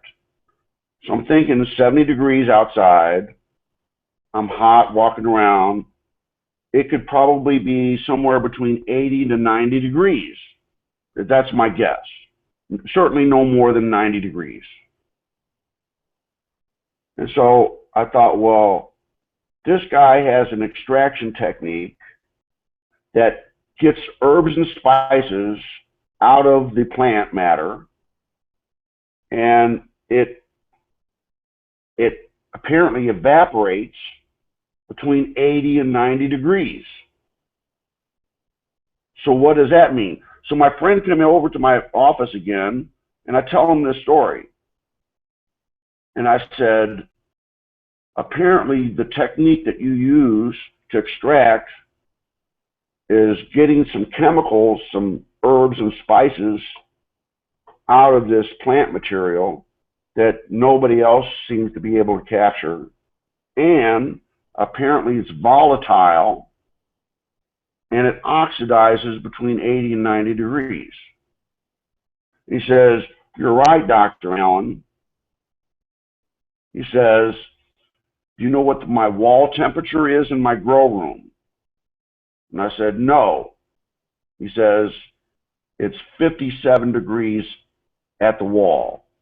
Now, the plants are exposed to a little bit higher temperatures than that because they're under the lights. But the wall, what that means is he's growing. I said, well, nobody's growing at that temperature. He says, yeah, that's right, Dr. Allen. Nobody's growing at that temperature, is there? So apparently When you drive by your marijuana field and it's 80 to 90 degrees, that smell, that beautiful smell that you smell, is apparently some of these herbs and spices that nobody's capturing. And that's the epiphany. So we're in the infancy of our extraction techniques too. And it all has to do with the chemical properties of solvents, both polar solvents, water, and non-polar solvents like hydrocarbons. And they extract different things. And they extract different things at different temperatures. So if you raise the temperature of alcohol, it will hold a lot more solvent or solute in the solvent. The higher the temperature of the solvent, the more it extracts. And so you always have a balance of extracting the stuff you want and leaving the stuff that you don't want behind, leaving the chlorophylls and other water-soluble stuff. And so there's water-soluble terpenes too. And so what I'm saying is, in the future, people are going to be extracting more terpenes, and they're going to be augmenting terpenes too. And this is a double-edged sword, just like anything else. And I wrote an article about augmented oils. And what's happening is people are taking different terpenes and they're adding them to the oils, and it changes the viscosity of oil, makes it flow better. And they all have beautiful smells to them, or some of them have beautiful smells to them. But the problem with this is, and they're safe to eat in fairly large quantities, but no one knows what effect it has on your pulmonary vasculature long term. So the question is, does limonene, when you inhale it, does it cause pulmonary hypertension if you inhale it for 5 years or something over a period of time? So nobody's done these medical studies yet, and because it costs money to do it, and it's illegal to do some of this stuff. But I suspect in the future that some of the augmented oils may be harmful to people.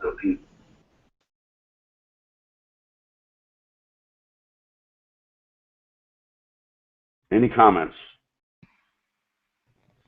Did you want to take that, Kit?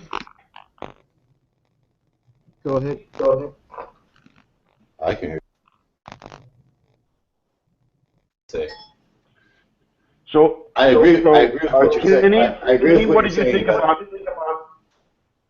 what I just said about extraction and growing temperatures? The cultivation temperature, I mean, those. Make sure they can hear you. Can you hear me, Mark? Go ahead, Kenny.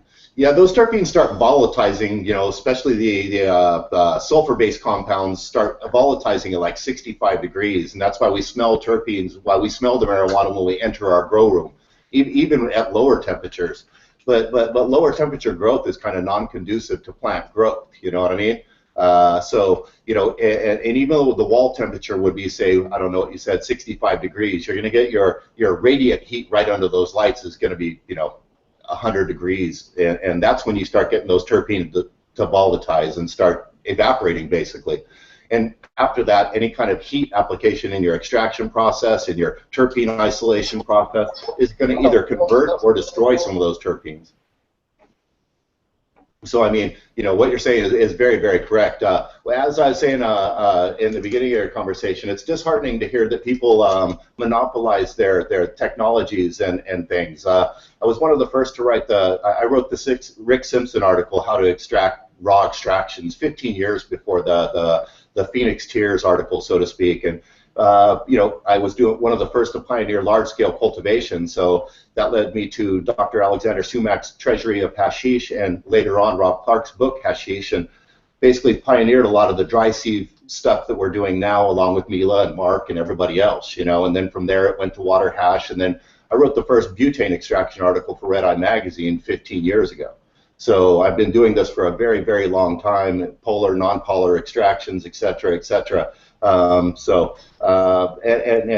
as soon as I refined the technique, I always disseminated it. I wrote it for High Times magazine. I wrote it for Red Eye magazine. I tried to disseminate that information as soon as I possibly could so that my brethren could get a hold of it and perfect everything that I did. And that's how I move my industry forward. I never monopolize technologies or informations. I try to disseminate them and get to the public as soon as possible because I can't wait to see what they do with it. Every time I go to a cup and I see 50 entries, and they're just all incredible. I mean, that really makes me proud, as well as it should Mark and Tony and everybody else, Todd, Rob Clark, Dave Watson. There's so many people responsible for this. So, yeah, I would encourage your friend to disseminate that information so we can all move it forward.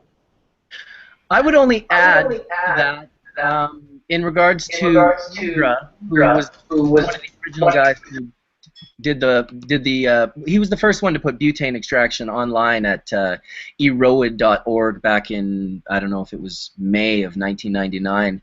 I ended up meeting Indra through the internet and got to know him under his true name, which I won't drop here because I'm not sure he wants the two names associated. But he was a real brilliant guy and had this real sort of intense knowledge of extractions and of essential oils. And so he eventually came up with a cryogenic process that allowed him to extract 100% of what was there, which is like impossible in science, and while leaving no footprint, which was also impossible in science. If you ever do GC analysis, you can usually find a footprint. Depends on how deep you have to go in, but it's there. And so I was never able to see his actual hash because he was down in the US and I'm up in Canada. But what I did was, because I get a lot of people telling me that they've got this extraction process and that extraction process and they can do this and they can do that. But I felt different about this guy because I had a connection to him through a very quality product I had tried a few years ago. And so I gave him the benefit of the doubt, and what I did was I sent him some hemp seed, dehulled hemp seed embryos, the stuff they sell at the grocery store, and it was actually from my ex-partners in Manitoba Harvest and Fresh Hemp Foods. And I asked him, if he's got this process, then he should have no problem defatting the oil from the protein isolate. And so he was like, oh yeah, no problem whatsoever, and I gave him a couple of kilos, and he sent it back. He sent me a bag sealed, and what it looked like at first was just little white dots. And when I looked closely, I realized they were all the embryos intact, but they were defatted. They were just white. And so then the oil that he gave me, which was in one of those scientific, those real nice metal containers for essential oils that they never open, or it's never open to the air. It fits into a nozzle to fill, and then the cap seals itself. So right away I was like, okay, this guy definitely has access to a lab because you can't fucking buy these at Walmart. And when I open it, the oil is the most beautiful golden hemp seed oil you've ever seen in your life, and I'm tripping balls on this. I sent it to my partners in Manitoba, and they didn't even reply because we had the protein powder isolate tested. It was 62% protein powder, which is about 11 to 12% higher than the people who have the highest protein powder isolate on the market today, which were my friends in Manitoba. So they were like, oh my God, this guy just blew us out of the water, because he's not doing cold pressing, which he says is a misnomer and archaic, but he's doing a cryogenic process. And so when he told me about this, is the story comes around to terpenes. He was telling me about super terpenes and how he captures them with his cryo process, and which are lost in almost every other process. And I just wonder if you want to sort of touch on that in regards to, what are super terpenes? Do super terpenes exist? Is that what a sesquiterpenoid is? Are they more volatile? Are we losing them at lower temperatures? Yeah, what we're dealing with is monoterpenes, diterpenes, and sesquiterpenes. Just three categories. And first, I'd also like to say, let's not forget about the awesome Butter King. The Butter King did some very revolutionary things very, very early. So must not forget the Butter King. Shout out to Steve. Yeah, absolutely, absolutely. So yeah, I mean, just like any other essential oil, those three categories, mono, di, and sesquiterpenes, And you know, some have obviously different boiling temperatures, boiling points, if you will, or evaporation temperatures. I mean, some of the lighter oils, the ones that are, again, sulfur-based, they're going to evaporate first. I've read, started volatilizing at 65 degrees Fahrenheit. Interesting. So pretty amazing there. But yeah, and then trying to get those fractions and things. And, you know, I mean, we're in our infancy, and yeah, I'm getting 3 different fractions right now, but I think I can separate those further, but I've got to go to, I'm getting ready to go do a nuclear magnetic resonance test on this stuff, to even, you know, because I can't do GCMS, I can't do thin layer, I can't do this, that, the other thing, because they apply heat and stuff. So they're going to destroy those lighter compounds that you would never, ever even measure. So I think nuclear magnetic resonance might be a step forward. So that's where I'm going next. Well, that sounds pretty incredible. I should get back to Mr. Tony, who we had muted. I can't unmute you, Tony, so I don't know. I can mute Todd and oh no, I see. I can only mute people, but I can't unmute them. There it is. So we'll let him unmute himself and continue his. Can anyone hear Tony? Yes. I hear him. Okay, well, let's find out in chat if they can hear him. I can't hear him.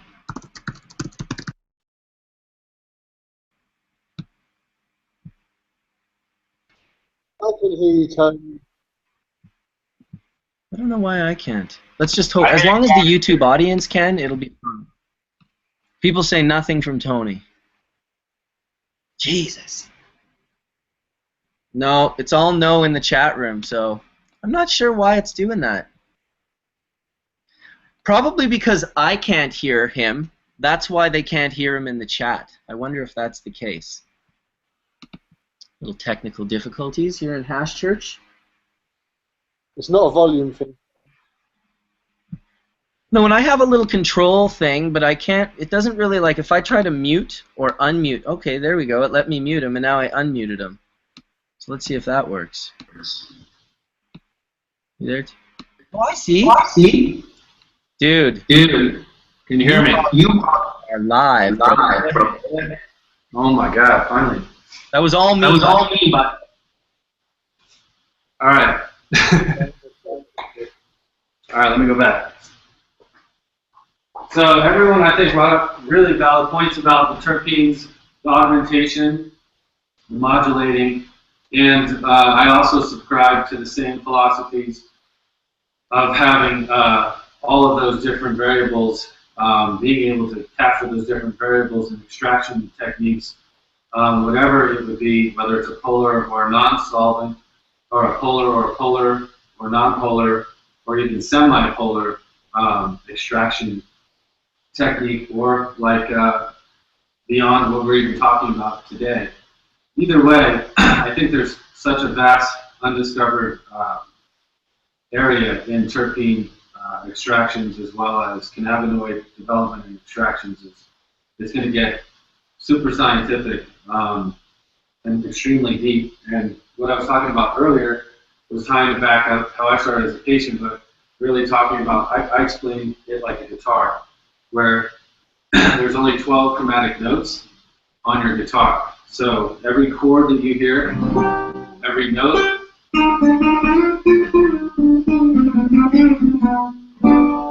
every single note and every chord you've ever heard of music is made from 12 notes. Every symphony, country music, rap, everything you listen to. A saxophone, there's only 12 chromatic notes. And so that's what I've tried to focus on, trying to classify categories of cannabinoids and terpenes into different components or different categories of use. And so when we were talking about prana, and people are like still maybe kind of confused about it, there's why the reason why I have 1, 2, 3, 4 is because in this extraction process, this is using, like we talked about, combinations of extractions, whether they're polar or non-polar, but capturing the full essence of terpenes from an array of particular strains. So if there was a P2, this would have a development of 5 or 10 particular strains that were high in CBD and low in THC. and there's a particular source of terpenes that are derived from those particular types of strains. And so that's what's captured in its raw form. And then the reason why I was excited about this and talking about this the other day was because they're boil proof, and you could actually put them in boiling water, and it's 229. And so if you keep the lid on, which has a special type of lid that's also child proof, it allows you to semi-activate those particular categories from the full essence and concentrated raw form into these little elevated semi-activation points. So you could do it in 30-minute increments and slowly increase it. And so in what I did was experiment with these as sublingual drops, also capsules. This I put in food, fruits, beverages, whatever your diet would be. So it's a bionutrient. And so that's where those categories are developed. 1, 2, 3, 4. One's a THC A with high terpenes that are prevalent to sativa strains. The 2 is high CBD, low THC. The 3 is a 1-to-1. And then there's a 4 that's activated CBD and activated CBN without THC. So it's degrading THC all the way down. And so how I felt about that was trying to create today's first type of chromatic scale for strains into cannabinoids and terpene profiles, if that makes any sense. Yep. So, okay, so in the extraction, when we were talking about that, using a polar or a non-polar, these were water, so this is derived polar, and it would start, like Kay said, as low as -10, all the way through, I would say, you know, in the hundreds, but not past like 200 degrees, because then you're getting into an active state, you're getting into different types of things. But I think that terpenes then have a certain augmentation, a certain place, as well as light spectrum and anything else. So I think as each individual kind of inspires each other to get to the next level, I think we'll discover those combinations with those types of cannabinoids that could precisely dial in different kinds of combinations. So if you could have an inactive formulation combining with an active formulation, there's different effects. So all the programs that I've designed are designed off of non-active or active programs because they actually do help different cases. So with autism, you want an active too. With epilepsy and seizures, you don't want an active too.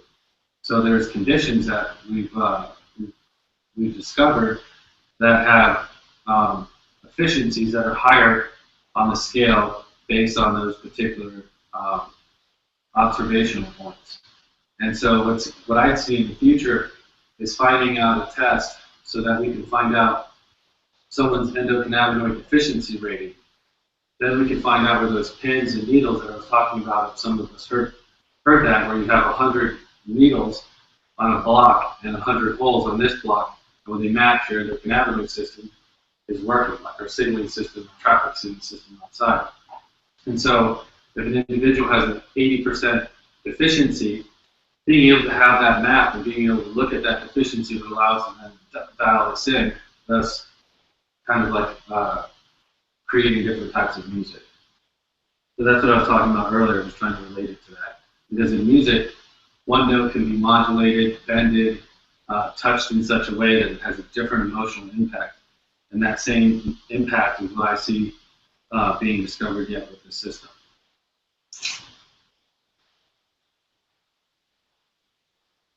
Awesome, dude. You know what? I can do it. I bet you. Yeah, I did. I can. I can mute you. Well, awesome. Thanks for sharing. Always a pleasure. We got Jen Doe, we got Mike West, and a few others who are you know, we're going to try and get in the next hour. So if anyone's just hanging out and doesn't have anything to share, or if you've done a lot of hash churches and you want to make room for someone that hasn't, they'd appreciate it in the upcoming hour. I'm still going to be here for Oh, I'd say an hour or two, so there's no need to rush out. You can smoke some bowls and do more hash church. What do we got going on? You want me to unmute you, Tony? There we go. Yeah. I forgot to tell you. So I was working on that transdermal oil, and this came out of the UCAN lab. Very nice. Very nice. This is a natural transdermal balm.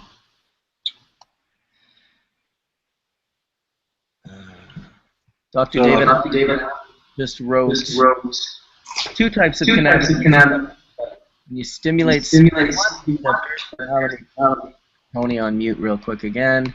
Go back to the chat. When you stimulate CB1 receptors, you get anabolism. When you stimulate CB2, you get catabolism. You want to talk about that a little bit, David? Let me unmute you. I think I have that ability now. No, you're going to have to unmute. There you go. Hi, guys. We're still don't understand exactly what all the cannabinoid receptors do, and there may be more than two. We know for sure there's CB1s and CB2s. There may be some others too.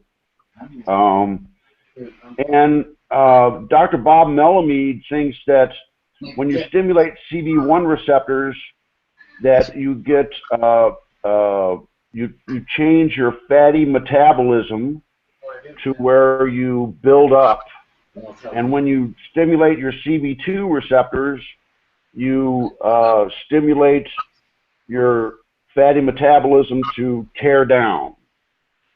So it's catabolism is a tearing down, and anabolism is a building up. So anabolic steroids build up, and so we're not sure exactly what all this means, but there is room for different musical notes, if you will, of chemical combinations that will produce different functions.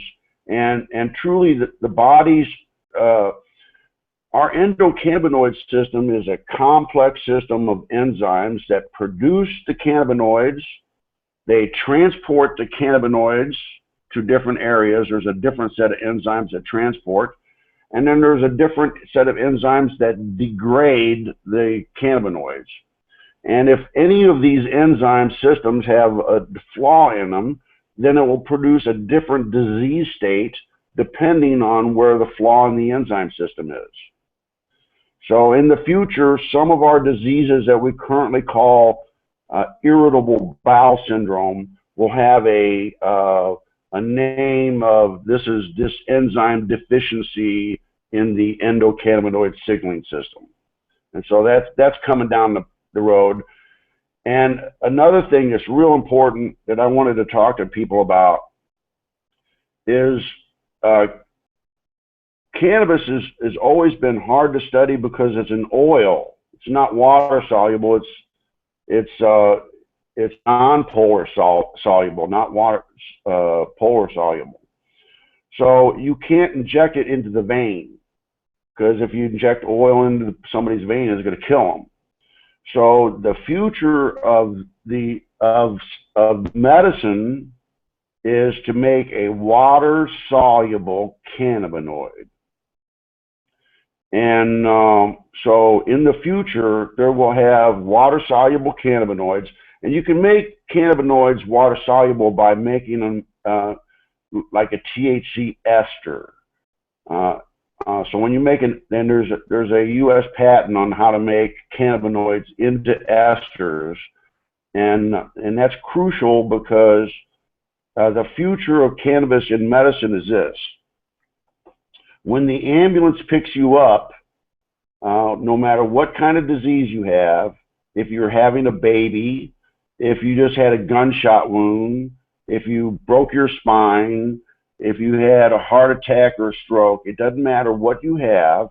When the ambulance picks you up, they will start an IV and they will give you water-soluble cannabinoids, and they will decrease oxidative metabolism and help you survive strokes and help you survive all these other things.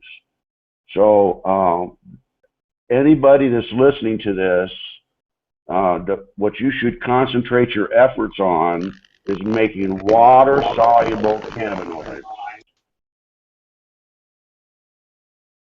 How about that?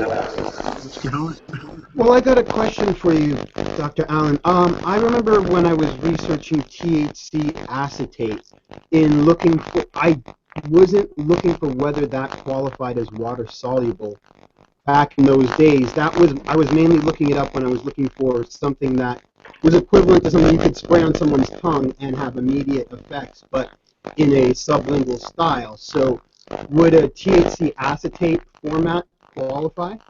Because my only real issue is the chemicals involved in its production. I don't know I'm not that familiar with the chemistry of it. I do know that THC acetate is like, I don't know, 10 or 100 times stronger than THC. It may be water soluble, I don't know.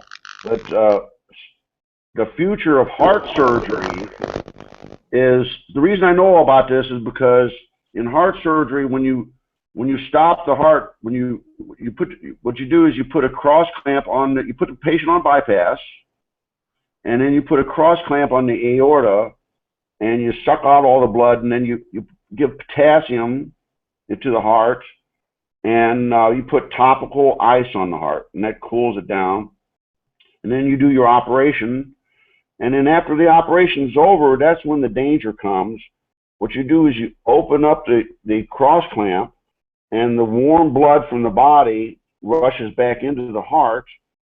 And what happens is you get what's called a reperfusion injury. And this happens in strokes too. The same thing, same process happens in strokes. And what happens is the blood goes into the area that was previously ischemic, low blood flow, and the oxygen in the blood disassociates and becomes oxygen-free radicals. So it's just like hydrogen peroxide or something you can think of. And so the heart is exposed to all these oxygen-free radicals, and the secret to heart surgery is to control reperfusion injury. And so I predict in the future that heart surgeons will be given water-soluble cannabinoids to their patients before they put the cross clamp on, and when they take the cross clamp off, they'll have less reperfusion injury and better mortality, morbidity because of that. That's the key to heart surgery right there, is reperfusion injury. And once again, cannabis saves the day. Cannabis, 8,573,000, prohibition 0. We've actually had a few conversations with Michelle Sexton about CBD infused plasma, because like you said, we could either do an acetate or a ester to actually be able to inject a CBD plasma after a stroke, and that'll actually help reduce a lot of this post-stroke injury and kind of help the body heal as well. So. Welcome, Mike. Mike West in the house. Tony just mentioned by regenerative medicine, the balm he has is water-soluble cannabinoids and terpene plasma as well.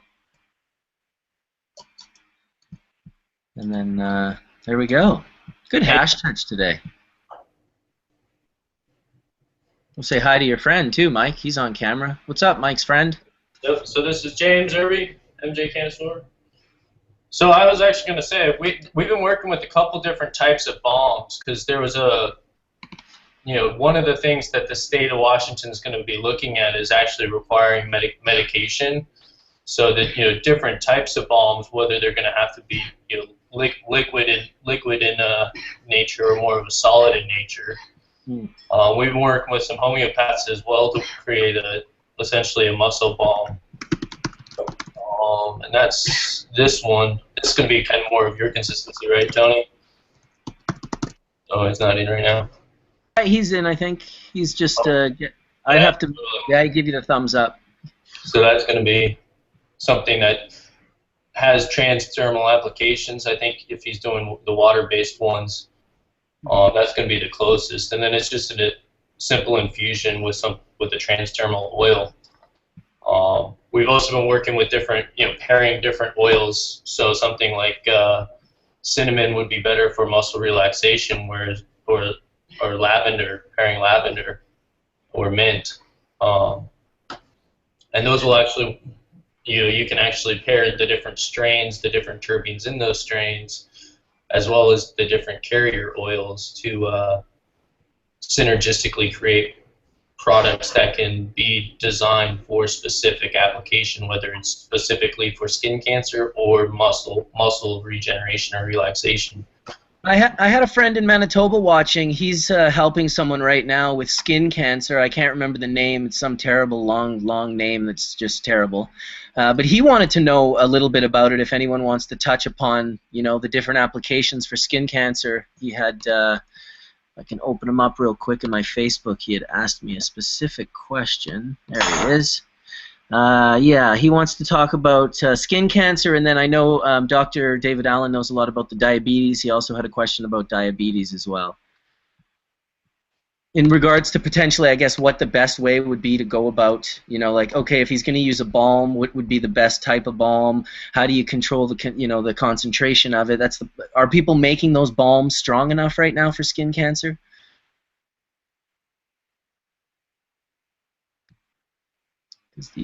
Yes and no. Obviously, with treating skin cancer, you want to try and get as much of the phytocannabinoids, both THC as well as CBD. THC is going to increase the apoptosis. CBD is going to increase the spread of the cancer. Myrcene also helps. What I've seen a lot of work with is using a concentrated alcohol extraction applied topically, and then in the local area applied with a balm with the 1-to-1 ratio, along with some myrcene in the lotions, just to reduce the inflammation. Obviously there's no silver bullet, but a lot of the balms, it's hard to get a concentration that's relatively high. All right, I bet that is. Are you using your CO2 extracts for your balm, Mike? We do. We do CO2 extracts. We also have a couple that are dry sieved as well as dry ice sieved. It kind of depends on the dry sieved takes a little bit longer to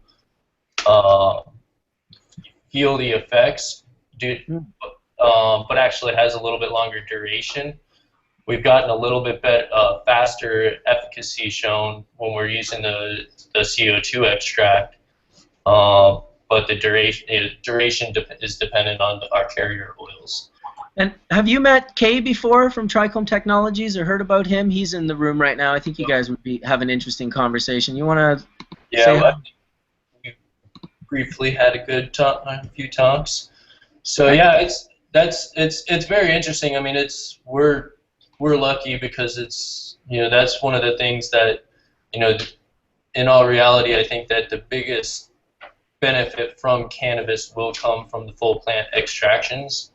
There will be the research that needs to be done to identify the benefits of individual phytocannabinoids or terpenes as well as the synergistic effects. But for us that will have developed whole plant extractions, being able to take specific strains, pairing that have the phytocannabinoid ratios we're looking for, and pairing them with the terpene ratios, that's where we can actually start creating the development of the different profiles. Very cool, very cool. I want to say welcome to Jen Doe, who just came into the room. Good morning. Good morning from Whistler. Having a good little hash church here.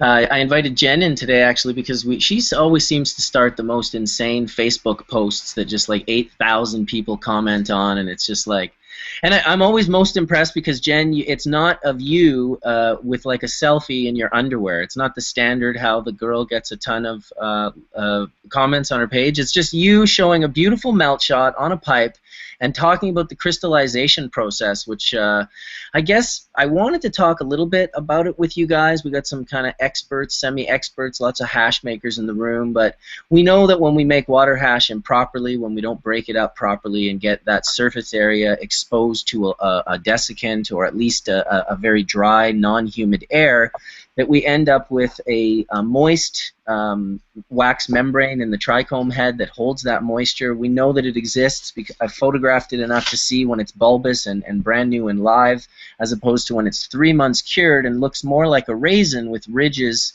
you know, throughout the glandular trichome head. So, well, if you make water hash improperly and you press it with water in it, that it degrades, the water breaks down the membranes, and it creates this sort of whiting out that Skunkman Sam and Rob Clark have always used that term for many years. I didn't really understand it fully until I started making dry sift. And then one day I made some dry sift with Matt the Great Gardener's barb, and I noticed that it did this buttering out process, which meant that buttering out, whiting out, could not only be from a moist trichome head or trapped water, because I had photographed this resin. It had been cured for multiple months, hung on the stalk, cured for multiple months on the plant, processed, cleaned, and cured for more months. It was completely bone-dry resin.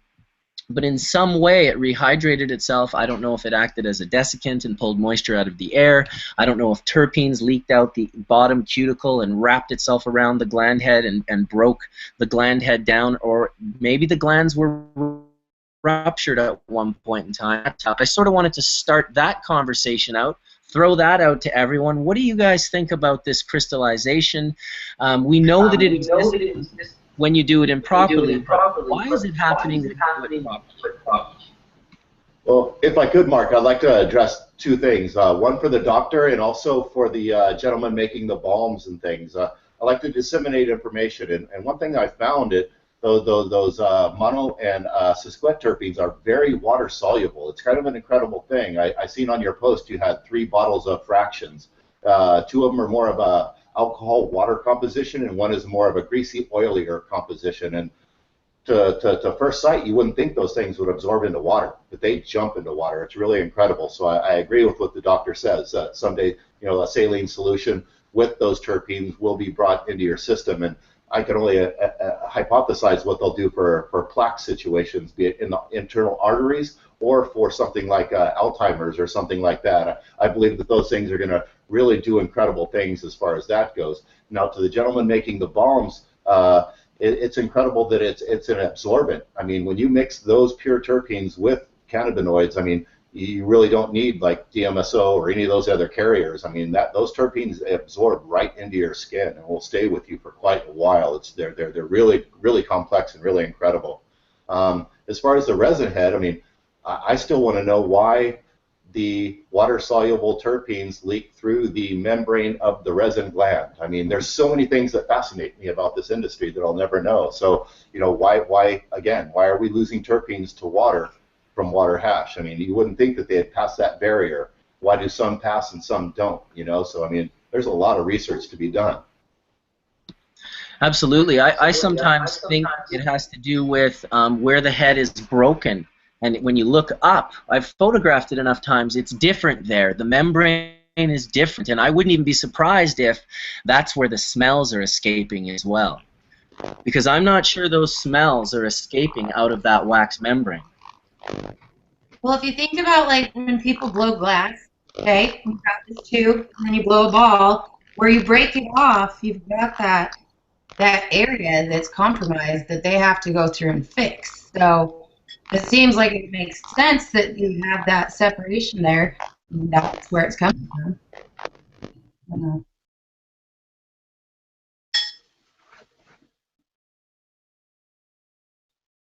Hold on.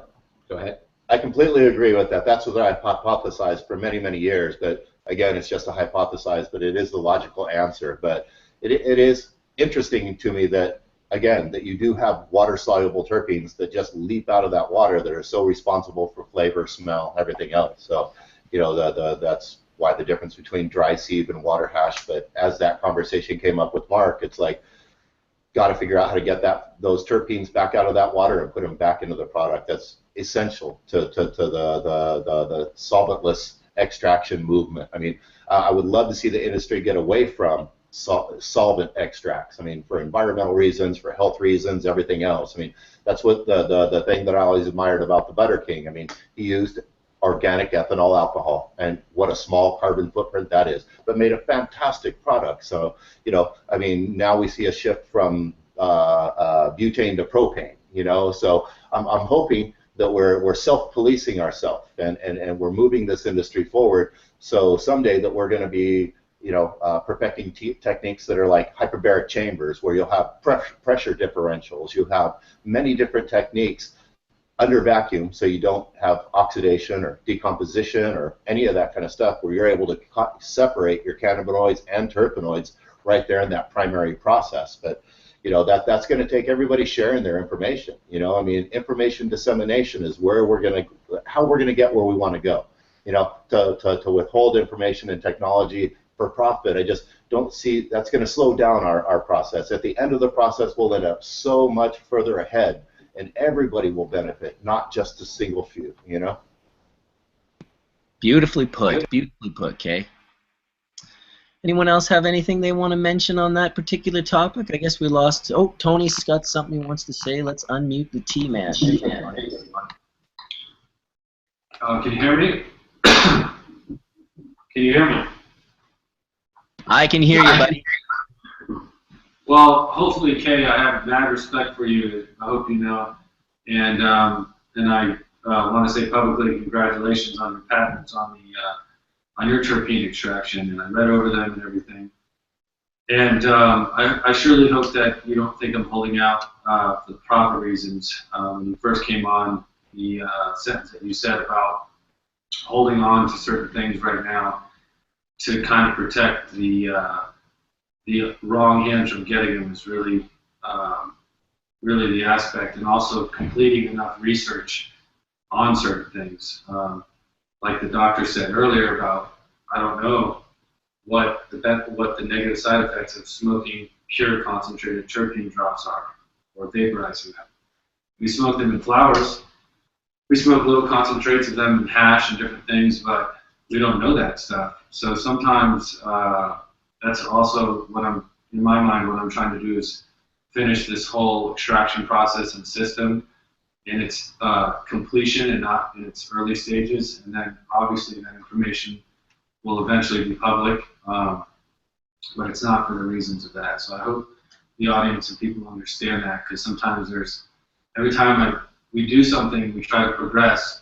Now the industry is advancing so much that there's vultures and there's different type of big pharmaceutical companies that they just want. And at the end of the day, they've single-handedly prevented our human race and systems from functioning properly. I'm not a believer in pharmaceutical drugs. I don't even take over-the-counter Tylenol. I'm all plant-based, all plants and organisms in what I eat and what I preach. So hopefully everybody understands that. That's all I wanted to say.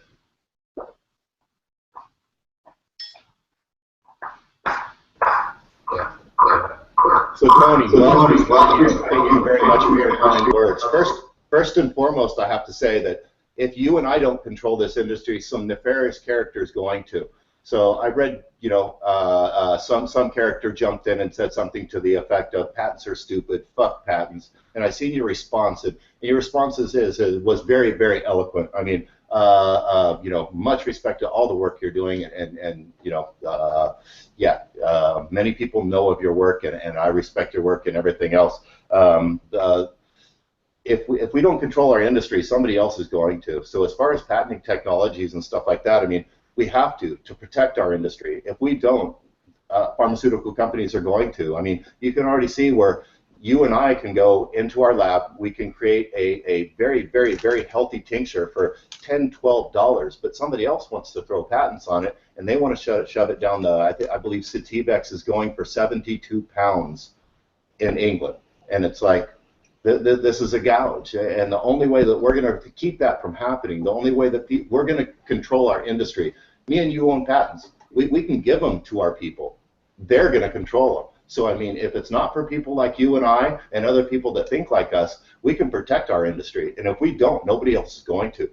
So, I mean, much respect to everything you're doing. Every patent that you can file. You must, because if you don't, somebody else is going to. And they're going to control our industry, and we never will again. And the second it's rescheduled, there will be no medical marijuana in our community anymore. No cookie, no cake, no treat, no candy, no sublingual drop. They're going to take control of this, and for the better. They're going to spend $20 billion on research and things like that. So they're going to figure out that Alzheimer's stuff where I never could, or how to reduce plaque in the circulatory system and things like that. So they do have a place, but they're not just going to take control of our industry and sell it back to us at super inflated prices. So much respect to all the work you're doing. I love the concept of what you're doing, being able to, heat that at certain increments and change profiles, give different ratios within the same products. Dude, that's revolutionary. That's really, really incredible products, and I love to see the things you do. I appreciate those words, man. Sometimes I feel like we get a strange audience where it's like, as DNA put it in Amsterdam, it's unity in the community. It's like the stronger our community can stand together against that opposing force, the better chance we actually have to kind of put our elbows out and research it. And that's really what United Cannabis and what I'm doing with Bubbleman and CRD is about, is that we're not accepted in Canada, we're not accepted in our own country, so we have to seek out other avenues for us to be able to put our elbows out and say, okay, let's research these things in the way that we want to and try to find these combinations and parallel them with actual patients and make real results, and then be able to provide that to anyone that is sick. And they don't need a red card, they don't need anything but access to it, and insurance would be able to cover it one day. That's the goal, because like you said, if we don't, then there'll be other companies out there that will do it, and they might not ever actually bring it to market. They might just grab it and sit on it, just like all kinds of other technology that's ever come out. And they've been trying to do it for fucking 70 years. So it's it's time that we all come together and rise as a unit. That's one of the reasons I love the name you chose for the United Cannabis Company.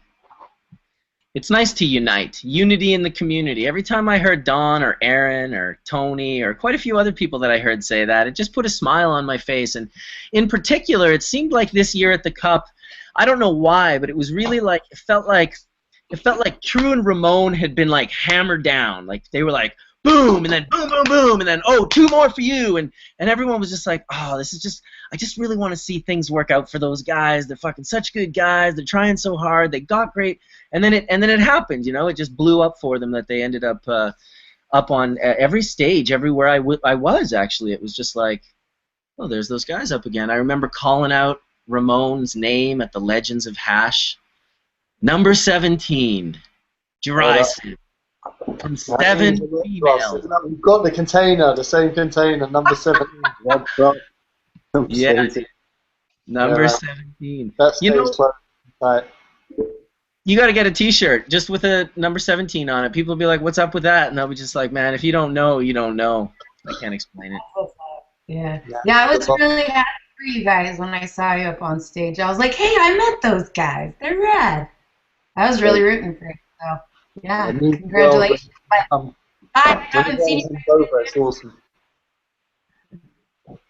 Sorry? Sorry, I didn't want to talk over. Oh, you made it back. Welcome. All right. Hey, look, 50 washes still looking good. Still looking Dude, good. people send me those and they look like a lawnmower drove over it, and they're like, "Hey, I man, want a mine's warranty." mine is only just slightly green. That's it. Just slightly. I got to get back to this, so I'll see you guys in a bit. Right on, Stu. Awesome.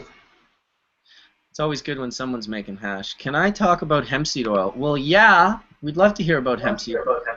Kidding me? You know, yeah, I'm on. You know, I just want to say something because it's beautiful listening to so many people talk about oil from cannabis or CBD oil or BHO oil or any of these oils that we're smoking and vaporizing for cannabinoid content. My comment in a way is that Rick Simpson, as good as his intentions were, did us a disservice when he talked about it as hemp seed oil, because hemp seed oil as a cold press derived product that all of us right now can go down to our Whole Foods or our natural supermarket and pick up cold pressed hemp seed oil, and it is an anti-cancer, it is a transdermal, it is a whole different element of oils with EFAs, rich proteins, aminos. We need to consume what I want to call almost right now the other cannabis oil, which is the seed oil, because really this is where it's going. And back when I was doing edibles in the 90s, I was taking my resin glands that I was sieving with my particle separation sieves, and I was actually simmering it in hemp seed oil until it would disappear. And then I was using that to make my edibles because I always thought, wouldn't it be amazing if nature gave us the ultimate extraction tool for our cannabinoids in the seed oil of the same plant?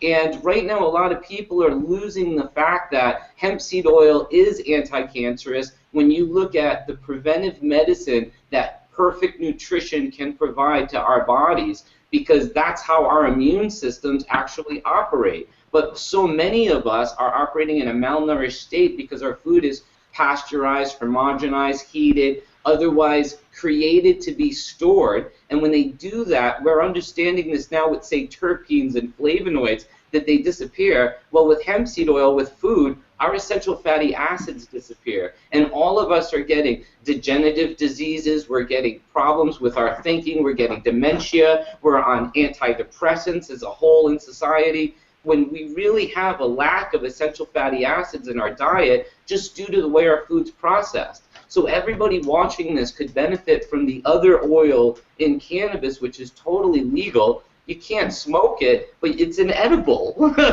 You can go out, you can ingest it, you can pick it up, you will think faster. Your thoughts will be connected more easily. Literally the area in your mind that is in between your receptors and your synapses is a pi electron cloud of essential fatty acids. And when our diets are depleted in these EFAs, our whole body, our whole immune system suffers. So when we're talking about hemp oil, it should be hemp seed oil from cannabis seeds, and then hemp oil derived from the resins of the flowers. And right now we're seeing massive confusion in the market where people are trying to say that hemp seed oil and high CBD oil are medicine. And not to be rude, but there is no cannabinoids in hemp seed oil unless that hemp seed oil is contaminated. When we're talking about alcohol-extracted, cannabinoid-based oils, we're really not talking about hemp seed oil. And right now there are there are European companies that are trying to legitimize their CBD extractions, which are really just CO2 extractions, but they're trying to call it hemp seed oil. And there is no hemp seed oil in their oil. It's CO2 extracted CBD, and to me, there's a lot of confusion coming into this market right now because people want to confuse the market because they know that hemp seed oil is legal down at Whole Foods, but they want to pretend that their CBD extracted CO2 oil is hemp seed oil too, and it's not. But we could all benefit if we went out, picked up hemp seed oil, started putting it on our skin, started putting it in our food. It is what we need, the building blocks of our health. And I just wanted to lay that out because so many people are talking about hemp seed oil, hemp oil, and oil as a cannabinoid derivative, and I believe it's bringing a lot of confusion into the nutritional situation. I agree with everything you said, Todd, and the only thing I would really add is that how we know the importance of essential amino acids is that when we're babies and our moms are breastfeeding us, that breast milk is basically endocannabinoids and essential amino acids.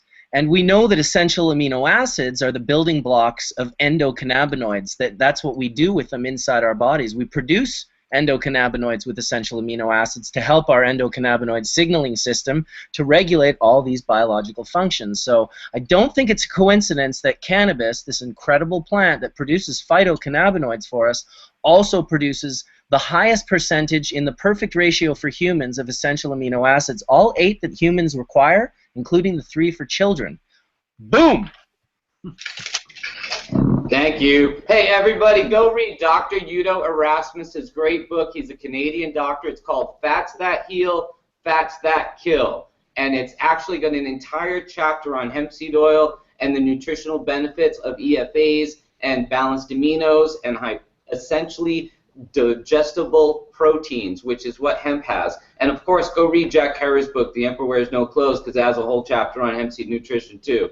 So back to the oil that gets us high, but honestly, being healthy gives you a natural high, and if everybody can get healthy, honestly, I think everybody would be a lot happier, you know. So, my 2 cents. Did you have something?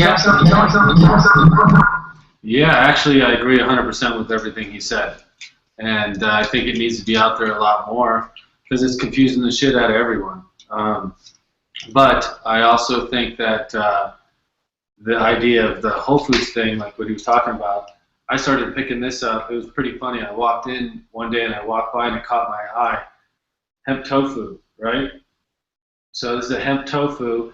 This is vegan, gluten-free, allergen-free, soy-free, and it says right on here, all source of omega-3 plus 6 plus all essential amino acids and fatty acids, like right on the package.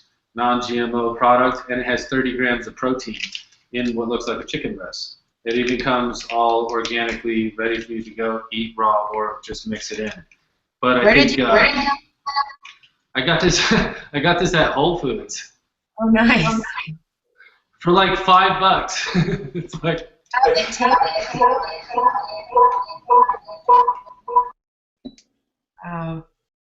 Does it taste good? Sorry, I got to be quick on the mics. If everyone can be really quick to mute their mics, I can operate Tony's for them, but I can't operate everyone. So when you're done talking, just mute your mic right away, and that way, because I guess we've got Tony and Todd both have mics that are really reverberating. So you just got to be muted up when you're not talking. I feel like that's when I used to be in the construction business, that we all had two-way radios. And everybody had to learn to hit the button, speak, and let go of the button and speak. And that's what the beauty of a two-way is. You only get, you know, one person really talking there. Over. But well, you know, yeah. I could just add. All I want to say is I think it's all about cannabis consciousness for us. You know, this is a bigger path than just about getting high or medicating our illnesses. It's about healing the planet, changing society for the better, you know, freeing our friends and our brothers and sisters. I mean, to me, there's been no victory in Colorado and no victory in Washington and no victory in Oregon until the people sitting in jail are let out of jail for crimes that are no longer crimes. And we can't forget that. This is the whole point of our freedom. And I believe this issue is going to become a human rights issue at some point because people will see the fundamental rights we have to simply growing flowers and making our own medicine and healing our own bodies and being able to talk about the whole cannabis world and not just focus on these minute little parts, but really the bigger element of it is I really think the gift of the internet and the gift of what you're doing right now, because it's really about our freedom, our fundamental freedoms. And as much as I love being healthy, I've had cancer 10 times as a kid, you know, it's about adult rights, adult use. I never say recreational use out loud anymore when I'm talking to people because a 14-year-old can have recreational use of cannabis. I know I did it. But when you talk about adult use, I mean, we send our kids into stores every day. There's gas they can't buy for cars they can't drive. There's knives they can't play with, guns they can't buy, ammunition they can't use, porn they can't jerk off to, liquor they can't drink. And we don't think twice about sending them into those stores and explaining to them that when they grow up, they can use these things. Why can't cannabis be one of those things too? And I believe that's where we've really got to go with this. And don't just medicalize the conversation, but don't forget that as an adult, we should have inalienable human rights to our own bodies. And I believe that's a part of this conversation really needs to get brought up, because freedom's important, and really freedom isn't free. As you know, we all know who's gone to prison. I spent 5 years in a federal prison, and you know what? It was worth it, because when I got out, I'm still back to being free, and I highly recommend it to everybody, because freedom feels good. Yeah, when I moved to Washington from Utah, like, it was the most amazing thing. I was like, holy shit, I can talk about weed all I want. And so I've kind of like just made that my goal. Like, that's my mission in life, is to just scream it to the world, because I fucking can. That's why. Like, to hell with people telling me that I have to be quiet and I have to hide and I have to pull my children aside before kindergarten so that they can learn about the actual DARE program, you know, which is just a big trap. It's like, it's the rat on your mom. It's the rat on your mom. It's the, do your parents smoke out of pipes and does it smell funny? And yeah, like, I had to pull my children aside and teach them. And I was like, okay, girls, so mommy uses this medicine. And they're like, yeah. And I'm like, well, do you love your mommy? And they're like, yeah. And I'm like, do I take good care of you? And they're like, yeah. And I'm like, okay, well, if anybody knows about my medicine, they're going to take you away from me. And, you know, like, I had to train them so that that didn't happen. You almost And have it was to do amazing. a counter-education to your children, almost like a counter-education to the prohibitionist education that's out there, for sure. That's interesting, for sure. That's exactly it, especially in Utah. Because it's very, no, like, you're a criminal, you know? Yeah. But by teaching them, like, moving to Washington was, oh my God, like, my kids advocate for cannabis now. They will see somebody get on and be like, cannabis causes cancer if you smoke it. And they're like, no, actually, it doesn't. You know, and they're like 12 and 15 years old. And I'm like, yay. So, yeah, absolutely. Like, everybody that can advocate has to, because if everybody's screaming about it, they can't say shit to us. Well, that's it. It's people that, it's no longer the spaced out, doped up, you know, super stoned looking guy that's like, yeah, man, you know, we got it. You know, like, don't get me wrong, I loved Cheech and Chong and that. They were hilarious in the time, but I'm so happy to see Tommy become more than Cheech and Chong and become, you know, go on TV and say, I got cancer and I'm going to cure it with cannabis. And then boom, and then do that. It was like, that was an inspirational, to me. He took his legacy and he removed it from that stereotypical super stoner, like, I don't know what I'm talking about, to actually we're intelligent. We have the ability to articulate. We have the ability to learn and share our knowledge. And this is really important information. And the more and more people that listen to it, the more and more people that it's going to expand into their groups. And it's, I say it every week in Hash Church. We've got 343 people in here right now watching all over the world.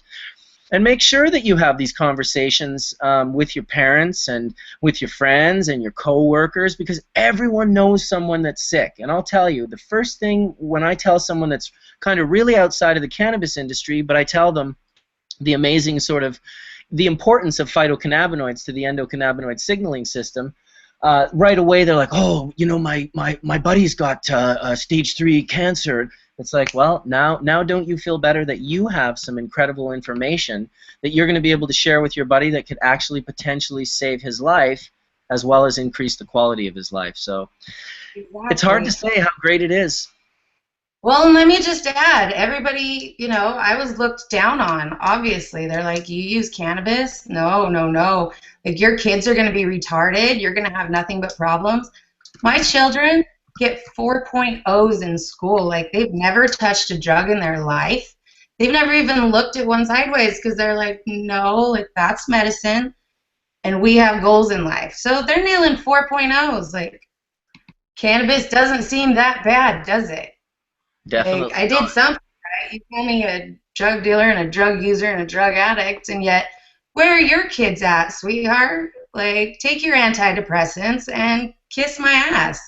So, yeah, I mean, it's really important to educate your children, because these are the kids that, you know, like my daughter just turned 16. Guess who's going to be able to vote in 2 years? And guess who has a shit ton of friends? Like, this is what we have to do in order to help progress this movement. So, I mean, I personally would like to encourage more people to do that, you know? So Absolutely. I agree. Samantha agrees too. I can see her waving her head up and down. Yay! Samantha, I really agree. Definitely, and it's great you're bringing up about being a mother and raising kids and the prejudice around that, because obviously, you know, being a mother is something I really want to do, but you know, cannabis is my medicine that I need daily, and you know, it is a real controversial issue when you start talking about using cannabis and having children, being pregnant, you know, and bringing up kids. And I think that's why a lot of, you know, there are many women cannabis users out there, and I think that's the main reason why they don't speak up, because if you do, there's the risk of, oh, they'll take my kids away because I'm using this drug, you know, and it's absolutely insane, you know, and it shouldn't be like that at all, you know, and like you said, if everyone starts standing up and speaking up for it, you know, then it will change, you know. Absolutely. Yeah, we take a lot of risks, you know, but I believe in it, and just education keeps you out of trouble, keeps everybody in the what's going on, and like, people need it. So, but yeah, I caught your story, and I just want to say, amazing, like such an inspiration. Thank you. Thank you. I do. I want to spread the story because I know it will like inspire people, and I want to turn people on to using cannabis, and you know, showing the good that it can do. You know. Absolutely. Well, I would love to help you, so I'll have to get your information, and we'll definitely connect. Thank you. Yeah. Cool. And Thank Samantha, I got a message, Samantha, from a gentleman on Facebook, and he also wants to help you. I don't know him. He just says, I can help Samantha out with her medicine. I live in Southampton on the south coast of England. Awesome. And he said it just like that. Just joking. There's his email in the box for you. Brogan. Cool. Cheers. Thank you. Yeah, there you go. Good old Hash Church. Linking people up, inspiring people, putting smiles on people's faces, and you know, geez, this has been a real serious Hash Church in the sense that I haven't seen as much puffing going on. D420K was in here. I missed saying hi to him. He was puffing like a chimney. I guess we better, yeah, I think it's time for a dab. Are you dabbing? You can go for it. No, you go for it, dude. Sure. My buddy's sitting here near Crystal. We've been perpetually smoking the whole time. Well, you guys I have. resent that That's comment. true. you guys have been holding it down. My battery is in the repair shop because it got broken. What did? My rig, my little rig. Your little guy? No, my little guy is fine, but somebody stole my 10 mil nail while I was in Amsterdam, so I can't even use him. Come on. You got I Amsterdam? won't name names, but Jonah from Dabstars. Look, I'll give it back already. Was it you? No. Yeah. I didn't get to use him like 3/4 of the time I was there because we threw my nail on. Someone left this in my hotel room in Amsterdam, and this is I fired it up and brought it home. So I don't know whose this is, but I have it, and I paid.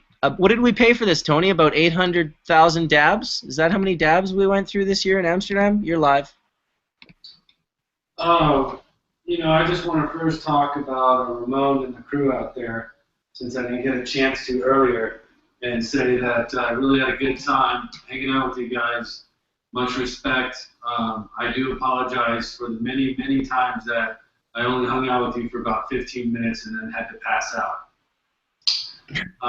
So hopefully the next time we hang out, I'll be a little bit more prepared and try not to pass out at the moment we start hanging out. People need to. Next time someone tries to feed you something, just say no. You can't handle them. He can't You're say out. no. He has to if he wants to. I've witnessed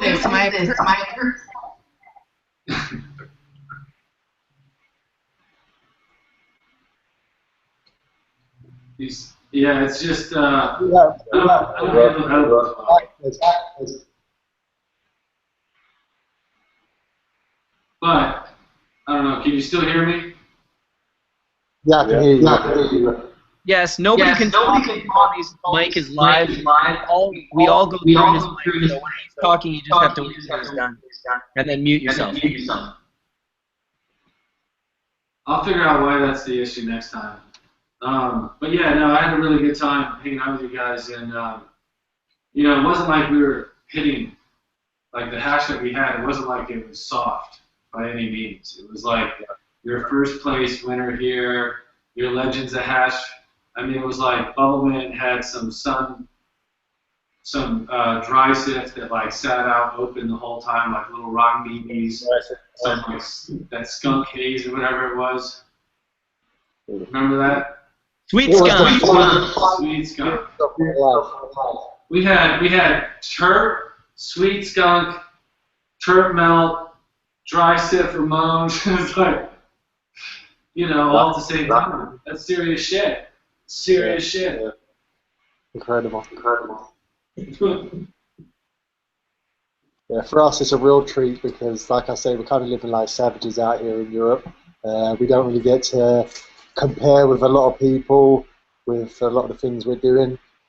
So we don't really get to even find out how well we're doing until people come over for cup time, and then we get to kind of gauge things. So when it comes to people like yourself and Jibs and all those guys, and people we really respect what you're doing and the quality of products that you're putting out and the passion you've got, when we then get that respect from you and get that good feedback and get a kind of tip of the hat to say that we're doing well, it does give us that encouragement. So yeah, it's awesome, man. Especially when you know we don't blow smoke up people's asses. Like if I have to, I'll give it a full Gordon Ramsay. And I gave it in Amsterdam quite a few times to people that were like, "Hey, what do you think of my hash?" And I was like, "Well, do you want the Gordon Ramsay?" Yeah, that's it. You want me to tell you the truth about lie? Yeah. You want honesty, or you want me to lie to you? Well, that's it, right? Everyone just calls that guy a dick, but he's just like so sick of being honest with people. He comes across as angry because he has to say the same thing every day, like 8,000 times to 10,000 different people. It's like, okay, I'll give you the Gordon Ramsay. This is ridiculous, hash. You didn't even dry it properly. There's still moisture in it. It's soft. It doesn't make the click sound. It doesn't burn properly. It's not melting. You didn't grow it properly. That's really important, though, because like you have these people out there that are getting their little egos just like stroked by their buddies, and they're like, "Your shit is so bomb, dude. It's so good." And then like you see these horrible fucking hashes, and they're proud of it. And, like, you can't help but feel bad for them because they don't know because everybody else is lying to them, you know? And, like, I've had to be that girl numerous times that's like, so it was a really good try, like, but it sucks. Like, I'm sorry. We're gonna have to be honest here. And I have to be that bitch sometimes, you know? And I'm like, that's why I tell people, yeah, do you want me to be honest or do you want me to lie? Like, do you want to feel good about yourself or do you want to improve yourself? Because you got to pick one. Sometimes a good way to deal with people is show them something that's superior. Yeah. And if they haven't got the intelligence to put together what's going on and that there is another level to what's being done, then they haven't got the passion and the know-how to go forward, then they're not the person who's going to get that next level. But if you show people who have really got the passion and that are in it to get to the best level, if you show them something better than what they've got, then they're interested to ask you, why is that? And then they want to know, and then they're intrigued, rather than just having smoke blown up their arse and thinking, oh, mine's the best, and anything anyone says, they don't really want to hear it because they're happy in their little circle. And that's why it's interesting to have these big events where everyone gets to hang out and everyone gets to pull out what they've got on show, and then everyone can see what the levels are, because I remember when I started seeing growers like Soma, who had his own organic bud growing by himself back in the day. When I saw that, it made me go back to the drawing room and realize I had to do more in my grow. And that's the same with everything. You just got to kind of show people the next level and hope that they then take that cue and want to seek more information and ask the right questions. Yeah, well, people respect you a lot as well when you tell them the truth, because like as much as honesty hurts sometimes, they're like, wow, thank you, because I feel like an ass because I've been parading around this bullshit thinking that it was gold, and like, thank you for helping me, you know, like people really respect it. I'm Honesty, sure you're your that's own something to worst say. critic as well. Yeah, totally. Yeah. Just reading the chat. I guess we haven't been paying too much attention to the chat, but there's a bunch of people still in there chatting away in the YouTube aspect. People are talking about, what are they talking about? Passion for the Hashin, movie released tomorrow. That's with Nick T and I guess some Redbeard guy or something. Where's Rob Clark? Well, Todd McCormick just asked me if Todd was coming in, and I'm not sure what happened with that. I sent Rob the link earlier. Bong Rip D420K. I'm not sure about Steve Cubby. I've known Steve for quite a long time, but I had a weird experience with him the last time I interacted with him, and I just think that I'll probably be taking a Steve Cubby fast for the next little bit. But we'll definitely invite Rob Clark and a few other good folks in.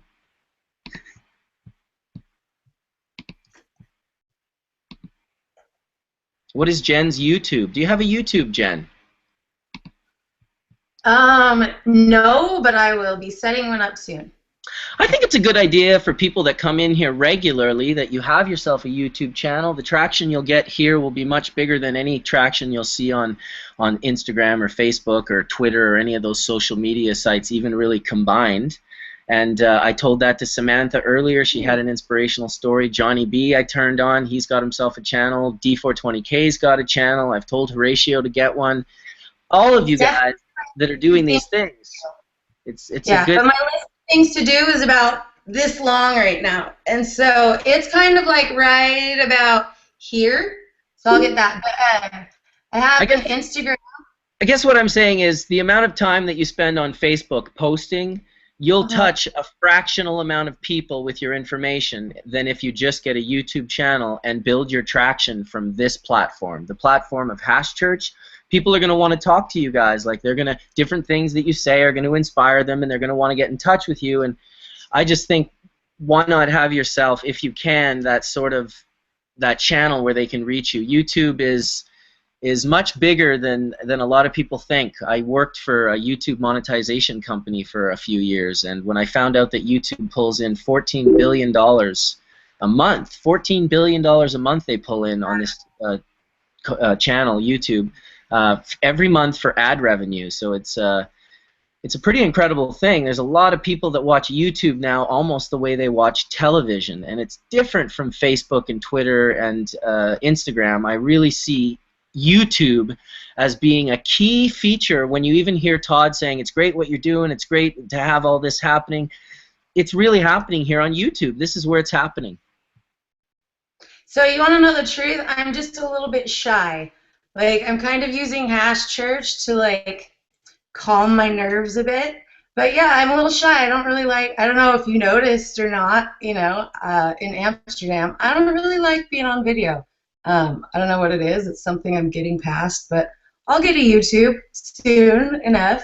Yeah, I just because have to let my balls drop a little bit so that I'm a little more comfortable with myself on camera.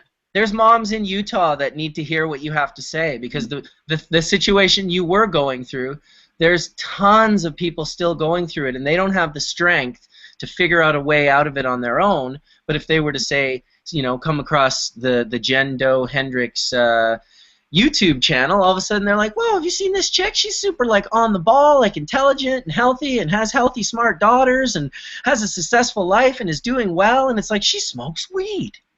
Lots of it. Holy shit. Yeah. Yeah. No, I'll give you.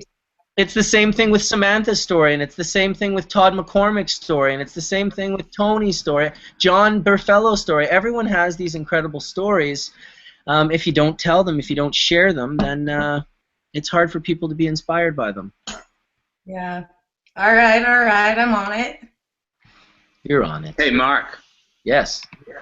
So tomorrow I'm driving to LA, and you're really, this is the first place I'm going to say it, to go rent the LA Coliseum for a June THC Expo. The Coliseum? Yes, the Coliseum. Yes, the Coliseum. Because last time I filled up the LA Convention Center, and I think that the market's even bigger now. Honestly, I think my opportunity to bring together more people is greater than it was. You know, and for those of us, you know, for those of you who were with me in 2009, thank you. But, you know, it started off when I got out of prison. I had the opportunity to start throwing parties with Marijuana Policy Project at the Playboy Mansion. And for those of you watching who don't know, Hugh Hefner financially founded NORML, the National Organization for the Reform of Marijuana Laws, with Keith Strout back in 1970. So it's really been a source of energy for the whole marijuana movement since 1970. And when I got out of prison, I started trying to organize more people in Hollywood because obviously I was bailed out of jail by Woody Harrelson and Larry Flint's attorneys defended me, but I was thinking, like, we aren't Nike. We can't afford to go get Michael Jordan. So what we have to do is get people like, you know, Kareem Abdul-Jabbar, who used medical cannabis for his headaches, to kind of come forward on their own and support us because we couldn't afford to pay them to. So I started throwing parties at the Playboy Mansion and actually went to MPP in 2008 and asked him if I could do a second party in the cannabis industry and trying to get everybody in the industry, people exactly like you, Mark, who was running a business and making money and professionalizing their message. And MPP said, no, we don't want to get in the business of throwing parties at the Playboy Mansion, and we don't think the industry is important.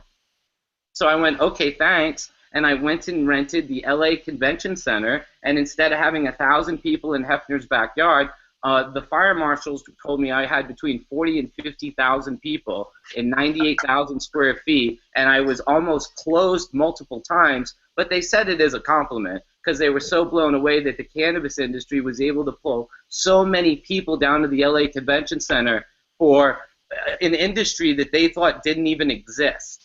And I don't think there's a better way we can make a point other than coming together and showing who we really are, how professional our products are, how sincere our message is, and really how passionate we are to see the world change for the better. And so now I'm trying to do this again on a grander scale because I really think that the European industry and the North American industry have a lot that they could share with one another because, I mean, even the technology we joke about, we learned in Holland. I mean, you know, we joke the pollinator was incorrectly named, but it was a revolutionary tumbler when I first experienced it, and look where we are now with our hashish extraction. And I think that if we come together as a whole, the cannabis industry can evolve much faster. So the Coliseum, brother, I think it's the next step. I think it's the only thing that's really big enough for what the point is we're trying to make. Your Fish. You know, Fish left Madison Square Garden this year and went down to Miami for a bigger venue.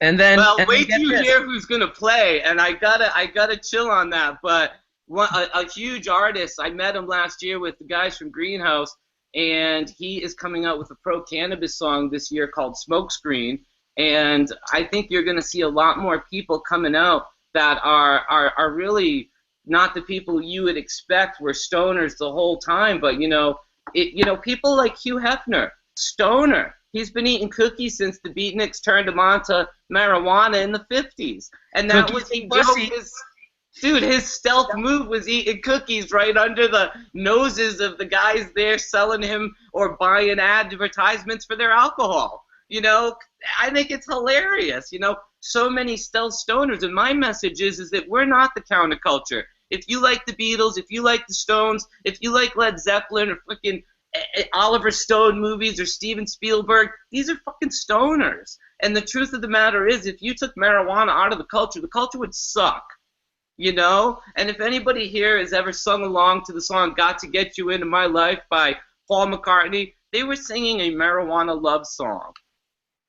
You know? And I mean, we are the culture, and I think it's just time that we can come forward and say, stop oppressing us. We're who you admire. We're the artists, we're the creative people, we're the ones that write books, we're the ones doing the stuff that actually the rest of society gets inspired from. Absolutely. I agree 100%.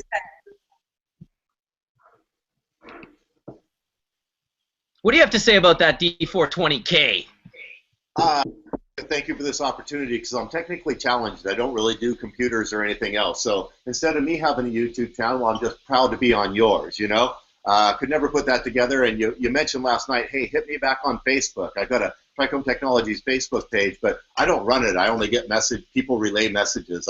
I do have the Trichome Technologies Instagram, and I personally run that, and I enjoy that a lot. But the Facebook thing, like I said, it doesn't have enough reach, and I kind of baffles me. So I don't really run that one site. Sorry I didn't get back to you last night. I was on a plane from Denver to California, or Denver to Phoenix to California, so I couldn't get back to your message on Facebook. No problem. You know, someone sent me a link yesterday about your page on Facebook, and they sent me a link saying, they were like, you have massive pull with your Facebook page. And I was like, what are you talking about? And then they sent me some, like, metric or analytic from your page, and it showed that I had, like, raised the people that looked at your page by 1,015%. And there was like a bunch of hundreds of new likes. Here, I'll have to unmute you because I got you muted. But yeah, because I posted that you might come in, so I bet you we could get you some exposure on that page with a little bit of help from our friends. That's epic. Thank you very much, Mark. I don't know where they come from. I just like when they do, because it's fascinating to me to be able to push a button and disseminate information very, very rapidly. So any help you give me and have given me, I thank you very much. Well, this is what blew me away about YouTube, Kay. When I went into my analytics and I started looking, and I was like, I wonder where people are watching me. And so it's a lot of America and some Canada and some Europe. And then there's all these other countries where just a few people have watched. And I go through the list, and it's 208 countries.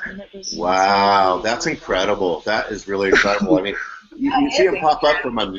You wonder where they find this stuff out. I mean, you know, you get someone from the UAE or someone in Saudi Arabia or something. It's like, where do they even hear about the Bubbleman? It's just I'm telling incredible. You, like it's Bhutan, yeah, I know. China, Nepal. And I got to say, probably my best reply on Instagram was obviously a person in high school said that they can't wait to finish high school so they can go to school for botany. And I was like, yes, that is the coolest response I ever got. You know, so I inspired some youngster to go to college instead of fuck off. I'm stoked. More than one, for sure. And when you really look back, when we're all old, and kids are going to have such an incredible advantage because they're going to be able to go and study these things. Only if we provide that information to them, you know, and that's kind of the fun thing about you, me, Tony, everything else. I mean, it's the next generation. We're going to stand back and marvel at what they do with what we've done. I believe it. Sharing is caring. Yeah. What's that, Jared? I said sharing is caring. Big up, big up.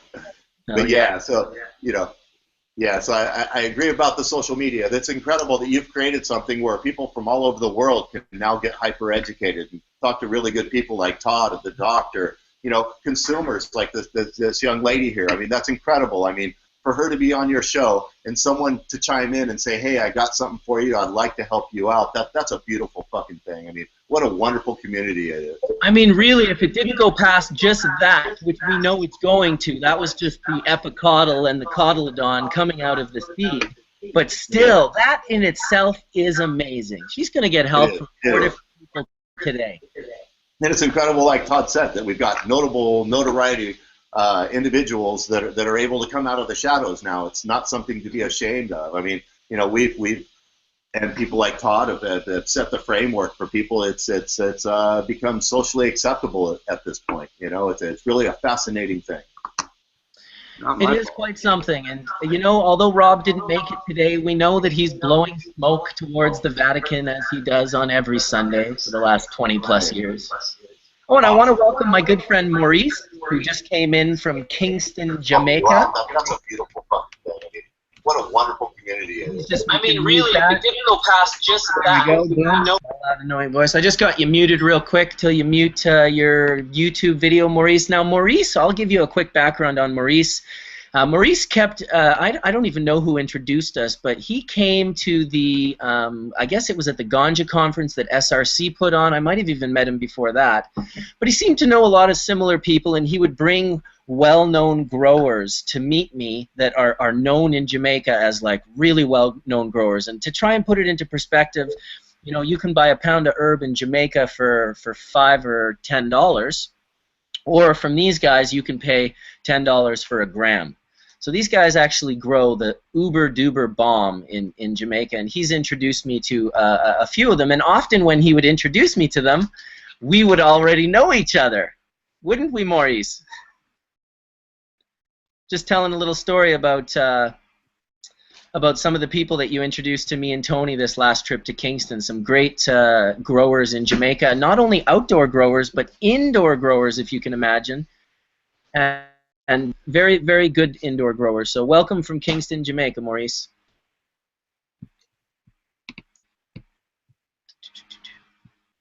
You got your mic muted. Let me see if I can unmute you so you can say hi. A pound of herb in Jamaica for $5 or $10. You gotta mute the YouTube video that's coming. Or from these guys, you can pay $10 for a gram. So these guys actually grow the. I'm gonna mute you till you mute that. You mute your YouTube channel because we're coming. You're now in two chats. You're in the YouTube chat and the Google Plus chat. So there we are. I think it's time for me to take a bong rip. Now you got it, Maurice. Now you got it. Can I unmute you and see if you've turned that off by now? Outdoor growers, but indoor growers, if you can imagine. Can you hear me, Maurice? Very, very good indoor growers. So welcome from Kingston. You need to mute the YouTube video. I'm playing in the YouTube chat, so mute it. Turn the audio off. It's coming through your speakers on a delay, and then when you unmute your speaker in here, you'll be able to talk to the peeps. Tell us a little bit about what's going on in Jamaica. I'm gonna mute you till you mute that. You mute your YouTube channel because we're coming. All right, we're gonna get back to Maurice when he figures that out. We'll get back to him. Damn computers. YouTube, the YouTube chat. That's where the video is playing. I'd even close it. Just close the YouTube chat completely and leave. Yeah, you guys can hear me now? Perfect. Yes, man. I can't hear anything. Oh, I can hear you. Yep, you're good. We can hear you. But you can't hear us. So you need to unmute your speakers. It's not muted. Can't hear anything. But can you guys hear me? Mm-hmm. Yeah, I can hear you. Oh. Well, I muted the YouTube chat, but if you guys can hear me, well, you know, Mark and I and Tony met at the SRC conference that was held in Kingston at the Pegasus Hotel. And, you know, I was listening to Tony and Mark talk, and you know, these guys really knew everything, and they blew me out of the water, right? So I really had to, you know, get some of the best guys in to introduce them to. So first I called up Archie, you know, because Archie is like one of the best growers in Kingston. So absolutely. I brought him in, and we went up to the hotel room, and it turned out that Bubbleman knew Archie, like, you know, way back when. And I was like, what? And then, you know, I was like talking about, you know, Chinkwi and some other guys, Gideon and those guys, and Bubbleman was like, yeah, I know those guys too. I was like, what? So, you know, I brought in Chinkwi, and it was like, you know, instant chemistry. You know, I brought in another friend of mine from Mobile. He does some good indoor stuff. He has a lot of popular brands, you know, like OG Kush and Amchoke and all that jazz, right? So, you know, these guys here, they really want to start growing stuff to make hash, good hash, right? And I believe with Tony and Mark, you know, coming in, we should be able to do some good stuff, you know. So currently I operate a small company in the free zone called Sunspy Seasonings, and it's built to meet FSMA standards. And we just went through an EU capacity building project, which speaks to standardization and accountability for the nutraceutical industry, which the ganja industry here is going to fall under. And we're looking to be, you know, the first company that would be able to produce and export, you know, ganja and ganja-related products for medicinal and research purposes. You know, so, you know, that's it in a nutshell. Awesome, dude. Well, thanks for sharing. I know you can't hear me, but hang on, I'm not hearing you. I know. Maybe someone can write in the chat too. Let me go back to the chat. I'll mute you for now. So yeah, Maurice is an interesting fellow. Introduced us to some great folks while we were in Jamaica, and I will definitely be seeing him again. He told me recently about another conference happening in Jamaica at the end of the month, so I'm hoping on being out there with United Cannabis and Cannabinoid Research and Development, our Jamaica company, CRD. Always looking forward to getting back to... Rip. I'll hit a bong rip with you, D. Bong rip. Hey, where's your camera?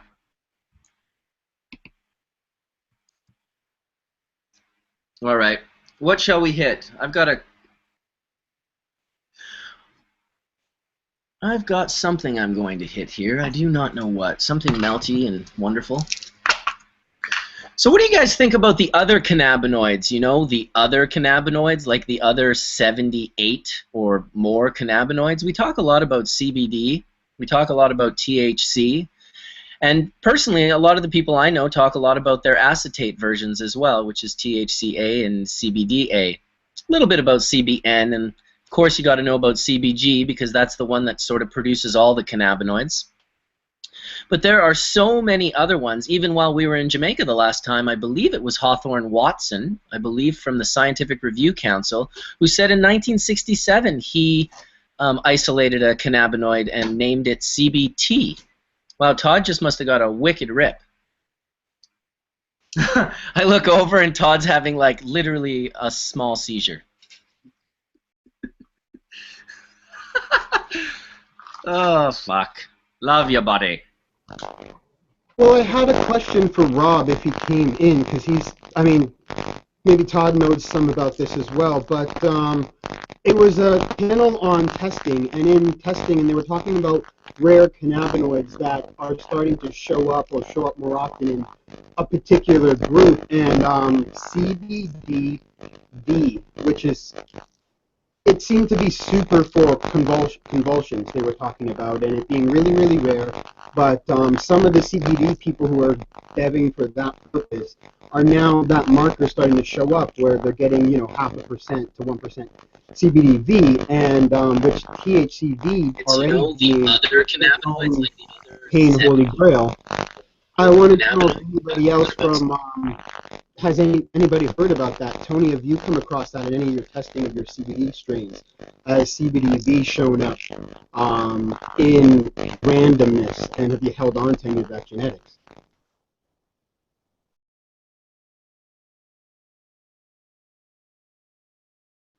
I think he was saying CBDV as in victory, right? Yeah, CBDV. So, again, I could speak to CBD. Can you guys hear me without mega background? No. You there, Mark? I have to Can put you hear Tony this? on. Yeah, Tony was just talking, but go ahead, and he'll come in right behind you. He's taking a rip anyway. Well, like THCV, CBDV, these other cannabinoids are just a shorter chain. Like THCV is a 3-carbon chain instead of a 5-carbon chain of THC. And if this is a really weird little thing. Back in the 90s when the government was prosecuting me, they sent my urine to Muhammad Asoli, and as funny as it is, Mark, he tested my urine for THCV because I was supposedly only using Marinol. So if THCV was in my system, it was indicative of that I was using cannabis. And I walk into the courtroom, and I see Muhammad Asoli, who knew me from ICRS meetings, and I walk up to him, and he says, "Wow, Todd, are you here covering this?" I looked at him, I said, "Musa, I'm the defendant." And he was like, "Oh, I might have a conflict of interest." And I was like, "They sent you my urine?" And he says, "Yeah, to look for THCV." And this was in 1998. And the problem not the problem with his test is that, according to the government's own research, THCV isn't even in all strains. So John Morgan, if you remember him from Marijuana Myths, Marijuana Facts, he actually was my forensic toxicologist against the government, because John's great, and he was there to point out that according to the government's own data, THCV isn't even in all these different strains. And now when we start talking about like all these subtle different cannabinoids, there's so much discovery that's going to take place that it's astounding. And I have a hard time with people that are trying to solely say that something works for something else, because humans are so diverse. And an example would be aspirin. I could have a headache, and you could have a headache, and you could take an aspirin, I could take an aspirin, one headache would go away, one wouldn't, and it wouldn't mean either that it worked or it didn't. It meant that humans are different when it comes to our biochemistry. And I think that really when we're talking about cannabinoids, it's all about what we don't know in this, to me, in my opinion, of where we're at right now, because this is all about discovery, and it's all about where we're going with this information, and not necessarily trying to frame things and say this is black and white, because I really think that there's a lot more going on with all of these different cannabinoids, especially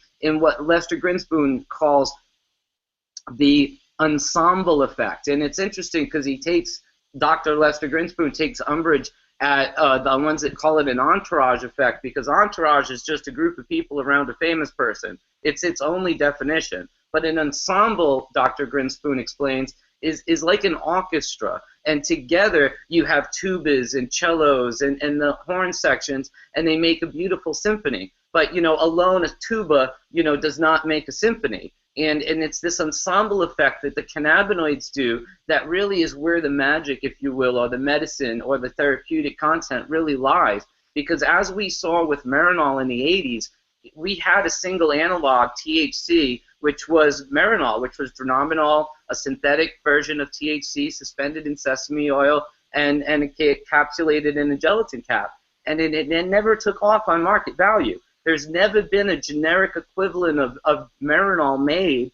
And one would argue we didn't need it because we have marijuana, but realistically, single molecules aren't really where it's at. I think that it's that ensemble effect that we really should be looking at, and that's a much more difficult focus, because now it's a combination of these things at different times. And I love Tony when he talked about the 12 notes, because that's really true. There's only 12 notes in music in every different song you've ever heard. So it's the combination of these notes, the combination of these cannabinoids, and all more importantly, now that Kenny and others are showing us, it's the combination of the terpenes involved with the cannabinoids that are really bringing us this full-on effect. So I'm encouraging people to look at this as a whole and not singularly, because science does that, and they will do that, and they failed at that, and really it's us coming together with these beautiful profiles, and when our friends here were making all this great BHO that was super high percent THC, Kenny pointed out something to me that was astounding, because he said, I'm not that impressed with high THC ratios, because if you got a pizza and it was 92% cheese, you would really not like it that much. It wouldn't be a pizza. It wouldn't have the sauce. It wouldn't have the dough. It wouldn't have the spices that made it special. So you really don't want 92% cheese on your pizza. You really want more cannabinoids on your plate. So now these lower profile percentages of THC really means there's more room on the plate for more terpenes, flavonoids, and other cannabinoids so that we can have a greater effect of them.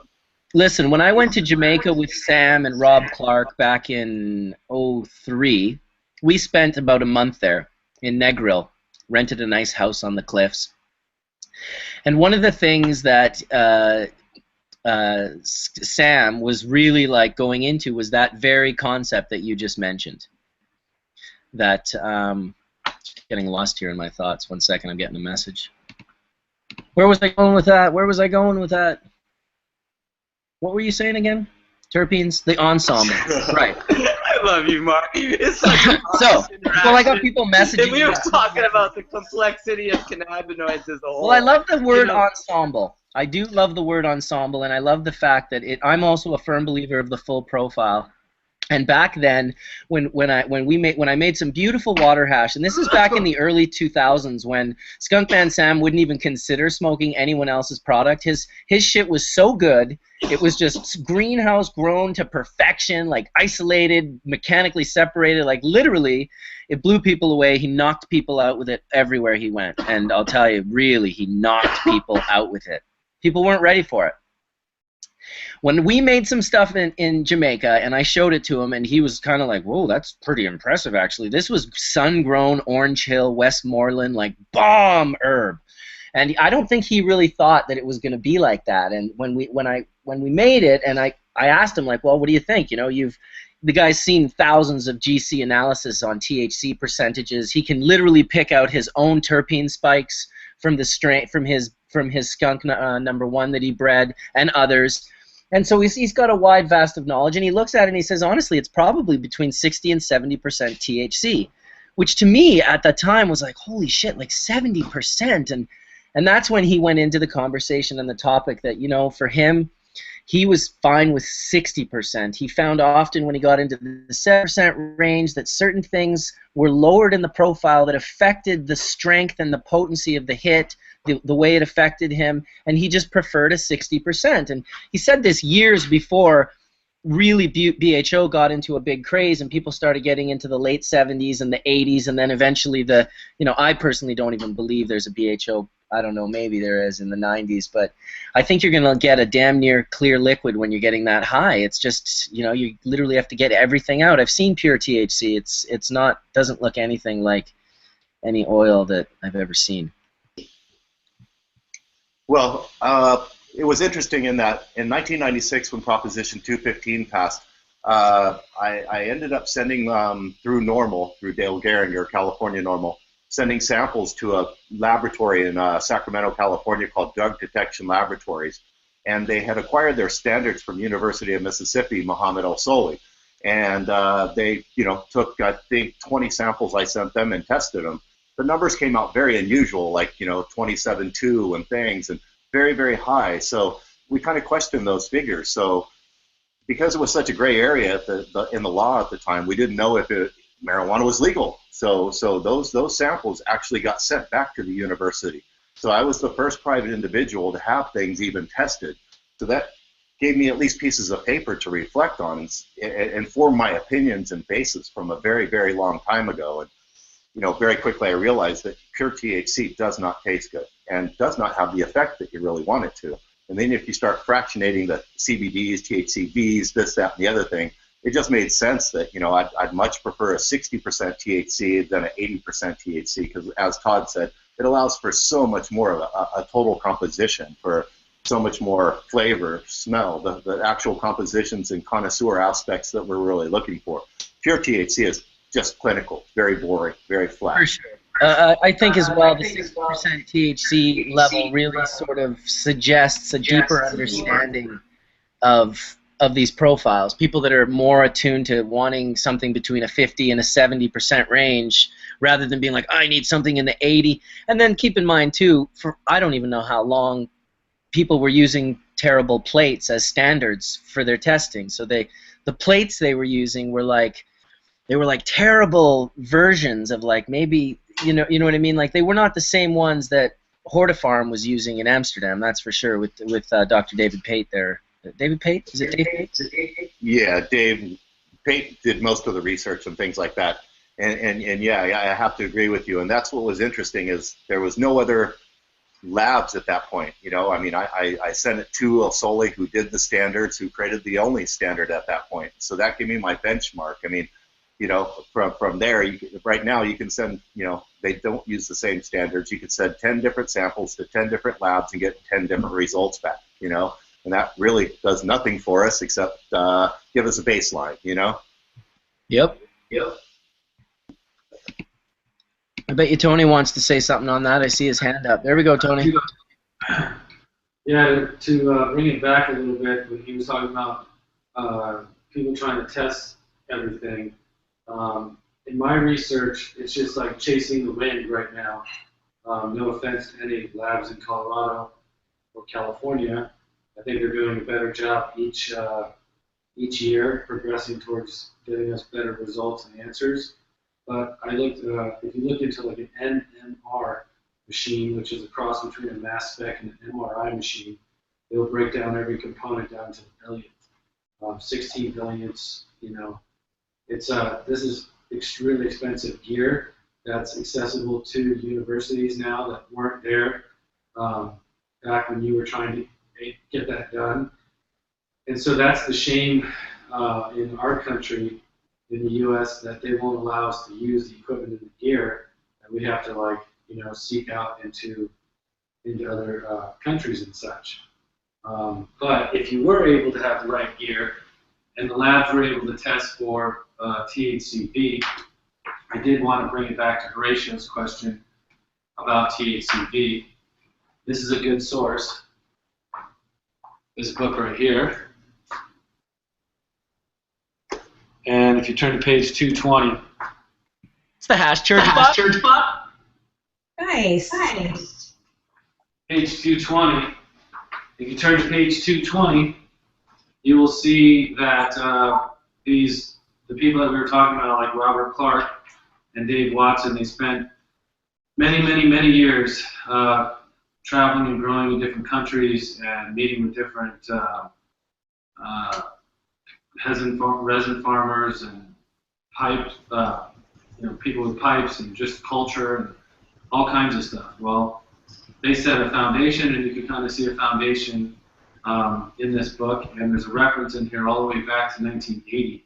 So imagine if we were able to conduct and use the equipment that's in these universities or in these private in the sectors that we can access and be able to redo this. But this talks about Afghanistan, Burma, Colombia, India, Ghana, Jamaica, Kenya, Lebanon, Mexico, Morocco, Nepal, Nigeria, Pakistan, South Africa, Thailand, and Turkey.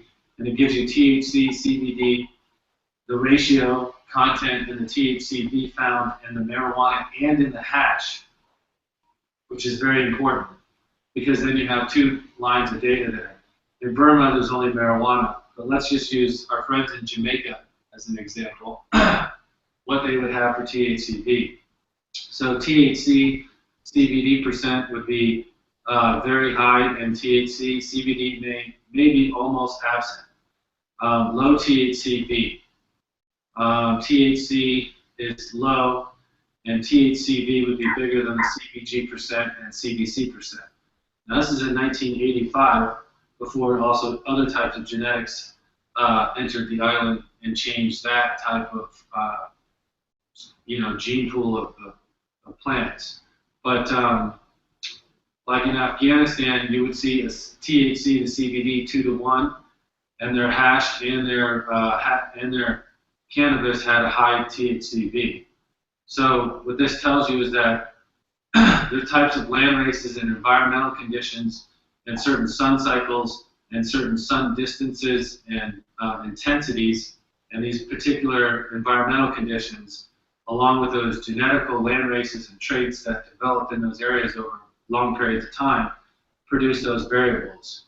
So this is the kind of work that pioneered and started everything, and I think this is also some of the type of work that needs to be explored, because it all comes down to the resin. You know, we could talk about extracts and transdermals and hash, but really it comes down to the genetic profile that you start with, the environment in which it grows in, and the desired need and what you're looking for with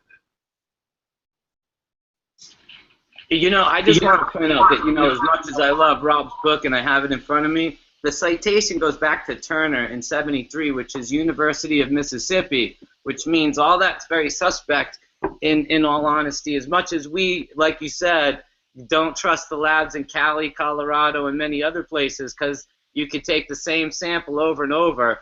That's what we were dealing with back then too. So now it's, you know, what do you guys think of it, of peak THC being wrong in the concept of harvesting, and that the cannabinoids keep building up and building up, more like they what do you think of that? Do you think these cannabinoids peak and go down? Because what I'm basically putting forward is that instead of these snapshot photos of tests of plants dead and dried, what we really need is tests done every single day during a flowering cycle, so we can actually map a carbolic acid profile curve, if there is one, in certain plants. Because I think different strains are going to do different things anyway. So even if we did this with one strain, it wouldn't be what cannabis does, it would be what that strain does. But I feel that now that we're doing so much more harvesting of terpenes and cannabinoids and the oils, that harvesting at peak, what was once peak, and you know, in a lot of the books that were written, isn't correct, because now we don't have that buildup of essential oils and cannabinoids that we get in the late stage before rejuvenation. I would be glad to think of this. Yeah, no, that's definitely interesting. I also think a little bit about. Oh, sorry, Tony, you want to go there? Go ahead, Tony. Oh, okay. I agree 100% what he's saying, and everything that I've done since we were able to do like greenhouses and full plant extractions was utilize the plant. You know, you've seen the chart. It's raw, heated, and aged. So I stayed all the way on the raw side, utilizing the plant in the veg stage. So that's where there's raws coming from their leaves, and then taking the whole plant. And nothing that we do with our lines is with old or aged plants. It's all taken immediately and sealed and flash frozen and preserved at critical temperatures. And so I believe there's a process to aging terpenes while they're on the plant and allowing the water to evaporate during the cure. But I also believe on the medicinal side as well, and that's for in vaping or smoking, that's important. But on the medicinal side, I believe in trying to capture more of the raw spectrum. This would be like sprouted in life and raw foods in our world of cannabis, you know?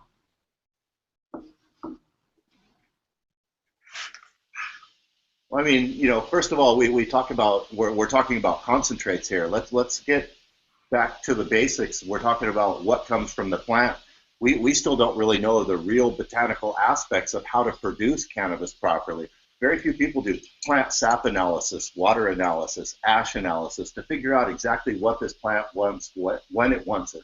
And what we're going to be doing in the future is we're going to be growing plants for accentuated levels of a particular chemical, be it for beneficial or be it for financial, whatever chemical is in this plant that garners the most profit, so to speak. So we will be putting plants in the ground that produce accentuated levels of chemicals. We will be feeding them in such a manner that they will produce those chemicals, and that's where it's all going to go. But we know so little about the actual production of the plant at this point. It's the most studied plant, but the most understudied plant. I mean, we don't know exactly what it wants, when it wants it. We're a complete unregulated industry. We got snake oil salesmen selling you little bottles of stuff that says that it'll double your yield and all this other stuff. I mean, we just don't know about the actual cultivation aspects. But you know, we're talking about isolates and chemicals and stuff. And I agree with Tony. The nuclear magnetic resonance will give us a little bit more information, and as we get access to these pieces of equipment. But I mean, I see in the future where, you know, hectares and hectares and hectares of 4-foot plant marijuana plants are produced in fields, and their only purpose is certain compositions, certain compounds, chemicals, if you will, and that a harvester goes and harvests those and takes them to a factory. They strip all they separate the cannabinoids from the terpenoids. They fraction it however the manufacturer wants it, and it goes to make those pharmaceutical products that the good doctor was talking about. So I mean, that's where I really strategically see the industry going, but we're still in our infancy. Do we know so little about the extract, but I still say we still know very little about the botanical aspects. I've seen plants produce 3 times what they normally would, only 1 time. I gotta suspect that plant got exactly what it wanted when it wanted it. Now, how do we do that? How do we replicate that? It's very difficult. I mean, we're still in the speculative side. We've never really had a clinical setting. You know, GW Pharmaceuticals has a magnificent garden that was set up by Dave Watson and Robert Clark. But other than that setting, I've never seen a really, really just incredible production facility that had, and what I mean, replicatable results from each and every harvest. You know, there was no diversity, there was nothing, so you could really get 30 harvests.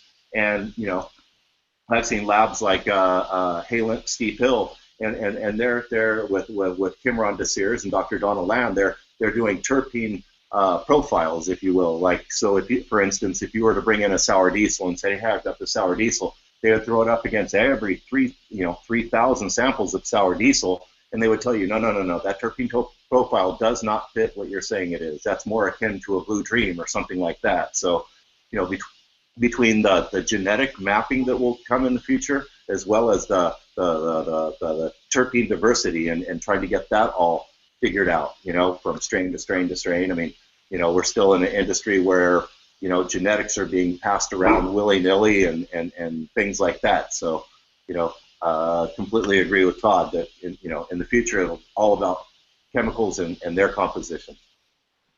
Yeah, well, I was touching a little bit about that. Oh, sorry to cut you off, Todd. Go ahead. You know, back in 1994, the Federation of American Scientists took a position paper that, if anyone's watching, would be really cool for them to find it online. It's called Whole Raw Cannabis. And really, when I think of that now, just that term, whole raw cannabis, it was put forward because Carl Sagan's wife at the time, Anne Doreen, who is a board member of National Normal, is also a member of the Federation of American Scientists. And it was her, after Carl passed away, pushing this towards them because she was trying to get the Federation of American Scientists to take a lead in this because she felt like it was the new science when it came to biodiversity in medicine. And here we are 2 decades later, and yeah, it was November 1994, released in Washington, D.C.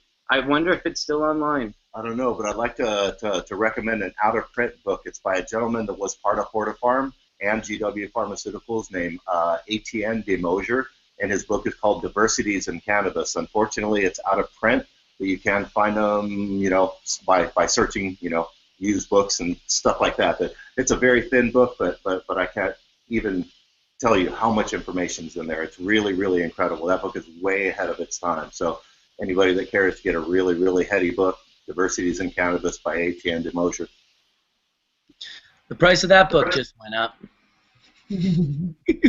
I just touch upon, in regards to the terpenes and in regards to what Kay was saying about how we're going to be feeding plants specific things and how right now we're in the prohibition market. They've got us off the resin itself, and they've got us on the vegetative yield and the flowering periods.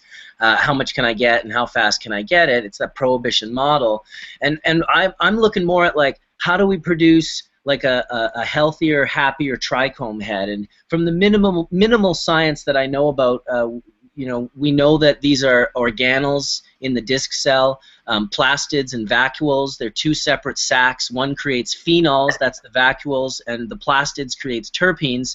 And then from the disc cell, they push those up into the secretory cavity, and that's where cooked cannabinoids get sort of cooked into existence through UVB rays and all these other things that we don't even understand completely. But imagine if we were able to feed the plant that thing that it needs in order to produce the healthiest plastids and the healthiest vacuoles. So the original things that produce the cannabinoid profile that we love so much, those terpenes and those phenols, they're in an abundance of the nutrients or of the molecules or of whatever it is they need. It's there for them. How's that for a thought, hey? Oh, Tony's got his hand up. Yeah, I agree with Kay and you in the fact that coming out of a prohibition model, as well as Colorado, most people when they like tour our facility or tour places, they don't realize it was, we were actually all first in the basement in 2009. There was no, there were no really any centers, and so it's an evolution of the basement into semi-commercial and commercial size, into greenhouses, and so that's why sometimes I'm more excited to start in new territories for new states that are just getting licensed, because you get to start from scratch. And the key is, like what you both said, is trying to figure out the science behind the strains that you're using and what you're using them for, and then trying to really analyze them and cross that with results or responses of what you're trying to get out of it. And we're probably at like, I don't know, 1 or 2% of where this is all probably going. I think we're really barely starting to crawl, and once we do get fully out of the prohibition model and to let people study this and on all levels, then I think we'll start to see like huge leaps in what this plant actually does for humanity.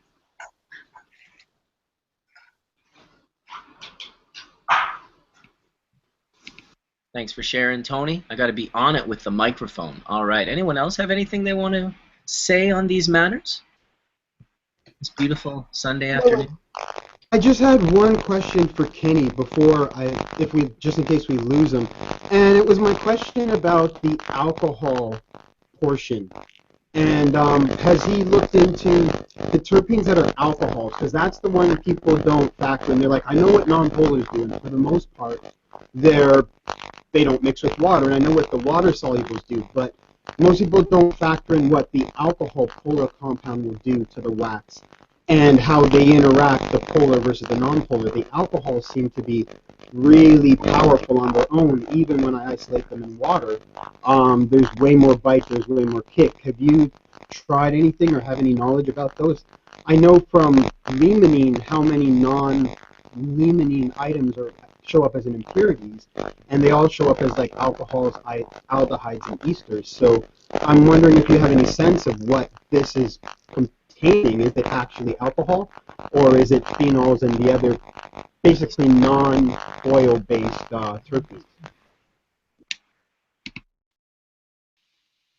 So I mean, they're alcohol-based and they're oil-based. They're both. I mean, some of the fractions that we're getting are separated into 3 different parts. I mean, I just put together a vapor pen for a internet show that they're putting together, and literally put the mono and sesquet terpenes together with a pure CBD fraction. And it's interesting that they separated it into 3 different compositions. They would not mix, they'll never mix, but with a slight shake they do. So that was, you know, I entered some of the pure terpenes in a competition, but I had to go back to the lab that created those tests and ask them if the 5 alcohols, hypothesized 5 alcohols that make up some of these terpenes would set up a false residual test, meaning that I would be disqualified because I had alcohol in my sample when I didn't have alcohol. It was actually a natural composition. So there's oil composition and there's alcohol compositions. I mean, there's hypothetically 5 different alcohols in that terpene fraction. Very interesting. Good answer, Kate. The nuclear magnetic resonance will tell me exactly what's in it, but you know, as Tony said, getting access to some of these pieces of equipment is slowly becoming easier, but it's not that easy. But I do have an appointment with the nuclear magnetic resonance, but I've got 2 different compounds, and even then they've never done this before. So I'm going to go into a company and have them run 2 different separate fractions, but then I've got to pay them to try to interpret that information back to me. You know, and are they going to give me 100% quantitative analysis? At the end, I gave them a gram, Are they going to tell me exactly 100% every fraction to the last percentage what was in that? I hope to get to that at some point, but that's going to take a while. I mean, again, we don't even know if there's 130, 160, or 300 different terpenes in cannabis, and not only that, what they're made out of or what their composition is. Yeah, I agree. I had something David Allen said something about like the sulfur-based compounds that evaporate at like 65 degrees, not causing the smell in cannabis. So one thing that brings me back to kind of that whole crystallization thing is, you know, like, I feel like it's those acids in the plants and whatever, but could it also be that, you know, these are the terpenes that are escaping, and that like some people are actually confusing moisture content for terpene content, you know, because to someone that's not thinking to that extent, they may be thinking, oh, this is moisture, when really it's not. It's those terpenes that are going to escape. So, you know, I just kind of wanted to see if anybody else had opinions on that, because I'm not a chemist, but I'm pretty smart, and I'm just seeing different correlations and different things, and I'd really like a little more information on that. Oh, I'll unmute you. There you go, okay. Let's see. One thing I'm kind of interested in, and maybe Tony can get to this, is it's interesting that, you know, I come from the West Coast, and, you know, never really more than 20 miles from the ocean. So the drying and curing techniques that we have here versus Arizona versus high altitude in Colorado, I notice the composition of the final product being different. When I go to Colorado, I notice most of the marijuana is very brittle, very dry, and it definitely has a different characteristic and flavor to it, as opposed to something that was, you know, dried and cured in a different environment. So, you know, I'm kind of fascinated by that myself. You know, if I was to dry and cure in Colorado, I would create something akin to a humidor, something that gave and take, both a dehumidifier and a humidifier, just so it didn't dry too fast. I don't know. I find that if you know, definitely with moisture is going to go. If you smell cannabis, you're losing terpenes. Bottom line, whether it's growing or drying or anything else, you don't want to over dry it, lock in anything, and, you know, so there's a chemical process that takes place. But yeah, if you're over, you know, whether even if it's freeze drying, you're going to lose the terpenes. Yeah, because a lot of stuff that I see that people are like, well, this doesn't wax up. It's like, well, that's cool, but it doesn't really smell much either, and doesn't really taste as good either. You know, so there comes a certain point where it's like, where are you losing moisture, and where are you losing all of those terpenes that are creating this consistency and this amazing flavor and smell? And like, where's that line between the moisture and the actual terpenes, you know? And honestly, like, we can debate this issue until we're blue in the face, but until all of this research that you're speaking of is actually done on the terpenes and the evaporation, and, you know, like, some of them are going to evaporate at a faster pace than others, like, and then does that change the chemical composition of your hash, and is that what's causing this? You know, until all of this research is actually done, like, it's all just speculation and intelligent conversation, and I mean, it's really nice. Right here. I had a good conversation with Rob in Amsterdam about this very thing in regards to why some well-cured hashes can have this incredible smooth taste but still have a really nice smell that is a strong smell that wasn't there when it was fresh, because the terpenes that were blocking those terpenes, they weren't as strong, but they were holding those terpenes back, and in their validity, as they lost through their volatility, evaporated out, they unveiled these other terpenes that come out and smell so strong. What Jen's really talking about, Kay, is she's talking about this process of the hash no longer being like the way we think of hash as it should be, which is like should be hard at room temperature but soft and pliable to play with and melt into a liquid. But some of these hashes, what we're finding, it's very similar to hash that hasn't been dried well, where it just butters out. And now I would have never thought in the water hash world that was the case. I was more like, oh, if it's buttering out, it's wet. But then I started making dry sift with Matt, and like I said, his herb was bone dry, and then the resin was bone dry, extracted and cured, and then I cleaned it, and then it was cured more, bone dry, and then you take it out and leave it out on the table for a couple of days, and it would do this thing, this buttering or whiting out. So we're just trying to figure out, because in the water hash world, the majority of the times, I mean, I've bumped into these people who are just like, if they see hash that looks wet, they're going to argue till they're blue in the face that it's wet, because they have not yet learned that you can actually have bone dry sift that has never been exposed to water, right? And never be exposed to water, and still produce the whiteout effect. Sorry, Jen. I'll let you talk there. I just wanted to finish that last sentence. There you go. Sorry, I was just saying it goes back to what David Allen was saying the other week about that amygdala response, where you see something and you automatically just assume that's what it is without opening your mind to the different possibilities.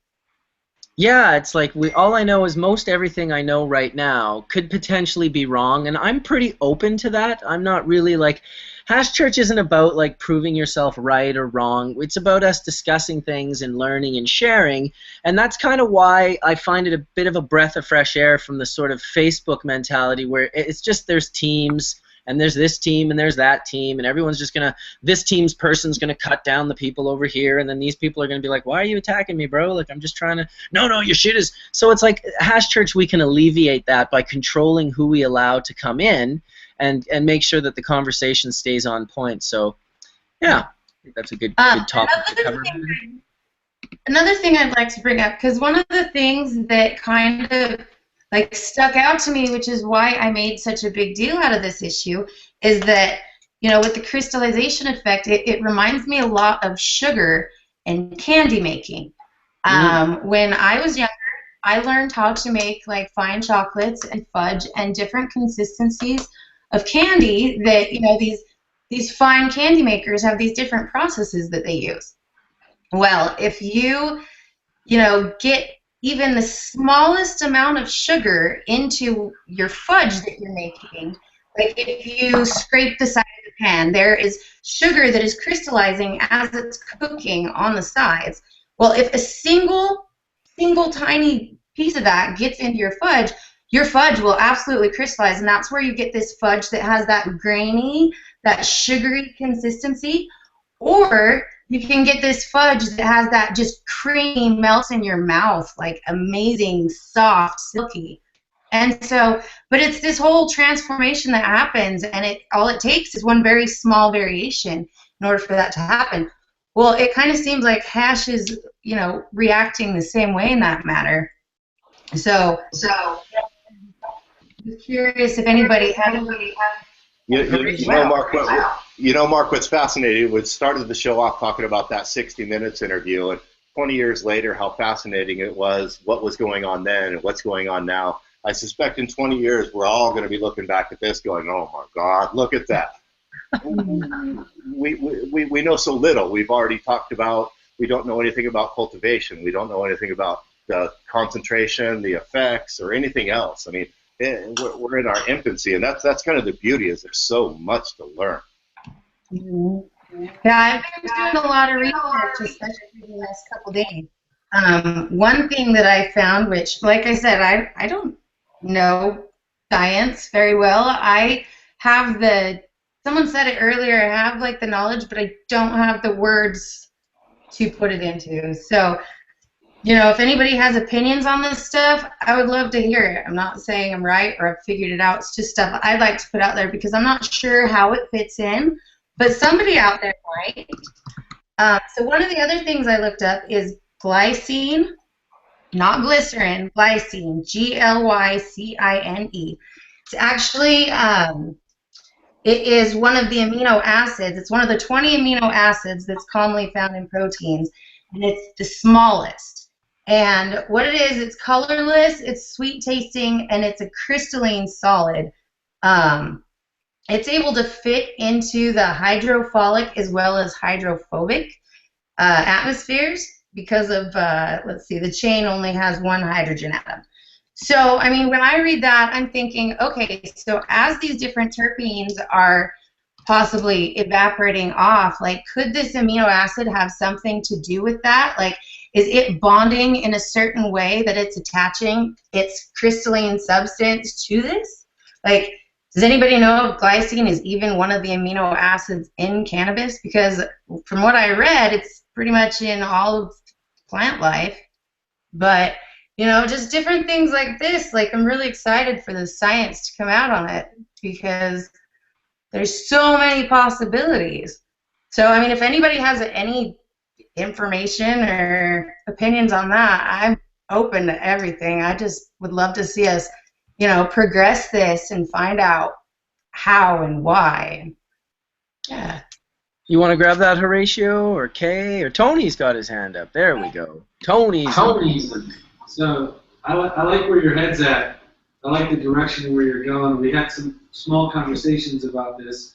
So let me see if I can tie it from your actual question to Kenny's cure. And I think they actually do correlate and have parallels in the sense that I think that terpenes, and certain terpenes, like the identification of what you just went through on glycine, are hydrophobic, and it means they will attract water. And so there could be a certain type of strain that you run, and you're like, I've done everything perfectly, and there's a portion of those terpenes in that profile that's hydrophobic, and they're pulling water out of the atmosphere. And so I've seen that happen before. And like Bubbleman said, you get astonished, you go through the whole process, and you see that happen. And so I think what also it comes down to is those terpenes and how they're preserved and how they're cured, how they're released from the plant from its raw and live stages, in its fresh frozen stages, and in its dry form. And so the cure itself, I think, is an extremely important aspect to it. Colorado, as he pointed out, is extremely dry.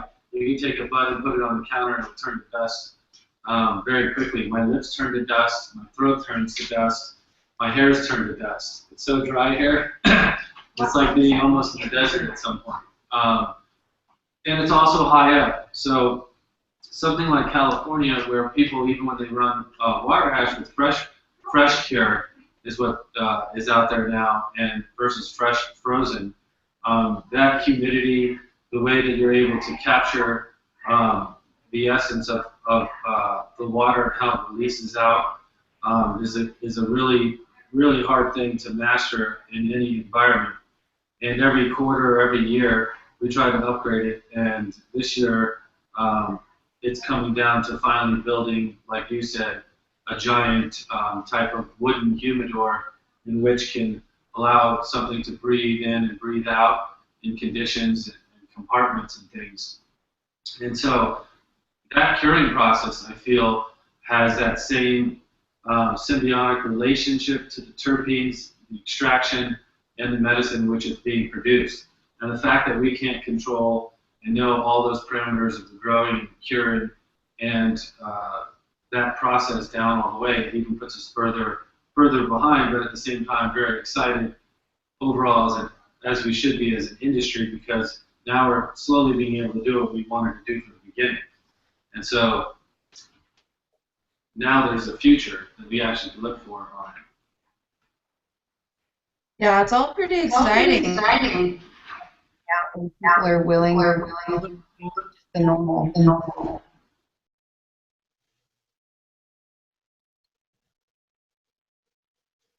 Hitting some of that freshies there, Stu? Yeah, Stu, what do you got there? It's 9 o'clock, dude. What time is it now? Just blazing online. Can't hear you, bud. It's actually pretty. Got your shit on mute. Dude, yeah. Sorry, I'm in and out, man, but I'm doing that. I made a mistake. It's not the critical mass. I'm running the pineapple chunk right now, and I just took a fresh hit I did a true 73 on this one, so I got rid of the 90 bag. So, because I pulled the 90 bag on the first, I wasn't getting much, so I'm just going to do a true 73 on this stuff. It's fresh frozen. Oh my God. The real 73. The real 73. It's so tasty, man. And even, I mean, it was crackling the shit, like I could hear it. But I just had to hit a little bit here. And now I've got some, I got some 45 here, but I got another run here. I got to go grab it, okay, guys? But keep talking. Please go make hash. It's very important. Very, very important to make hash. We all know that it's hard to have hash if you don't make it. I like this one. As Samantha and her boyfriend are waving their heads up and down. You are correct, Bubbleman. If you don't make hash, it is hard to have. But probably not. And we found in England that like there just isn't like a big hash market. Like there just doesn't. Not anymore. Yeah, not anymore. Like people just don't seem to be as into it. People just I don't know if it's just the people we know, but and people hit the full melt and they're like, oh yeah, wow, the flavor's amazing. But why would you do that when you could sell your herb for yada and whatever? You know, it's a terrible attitude that everyone has.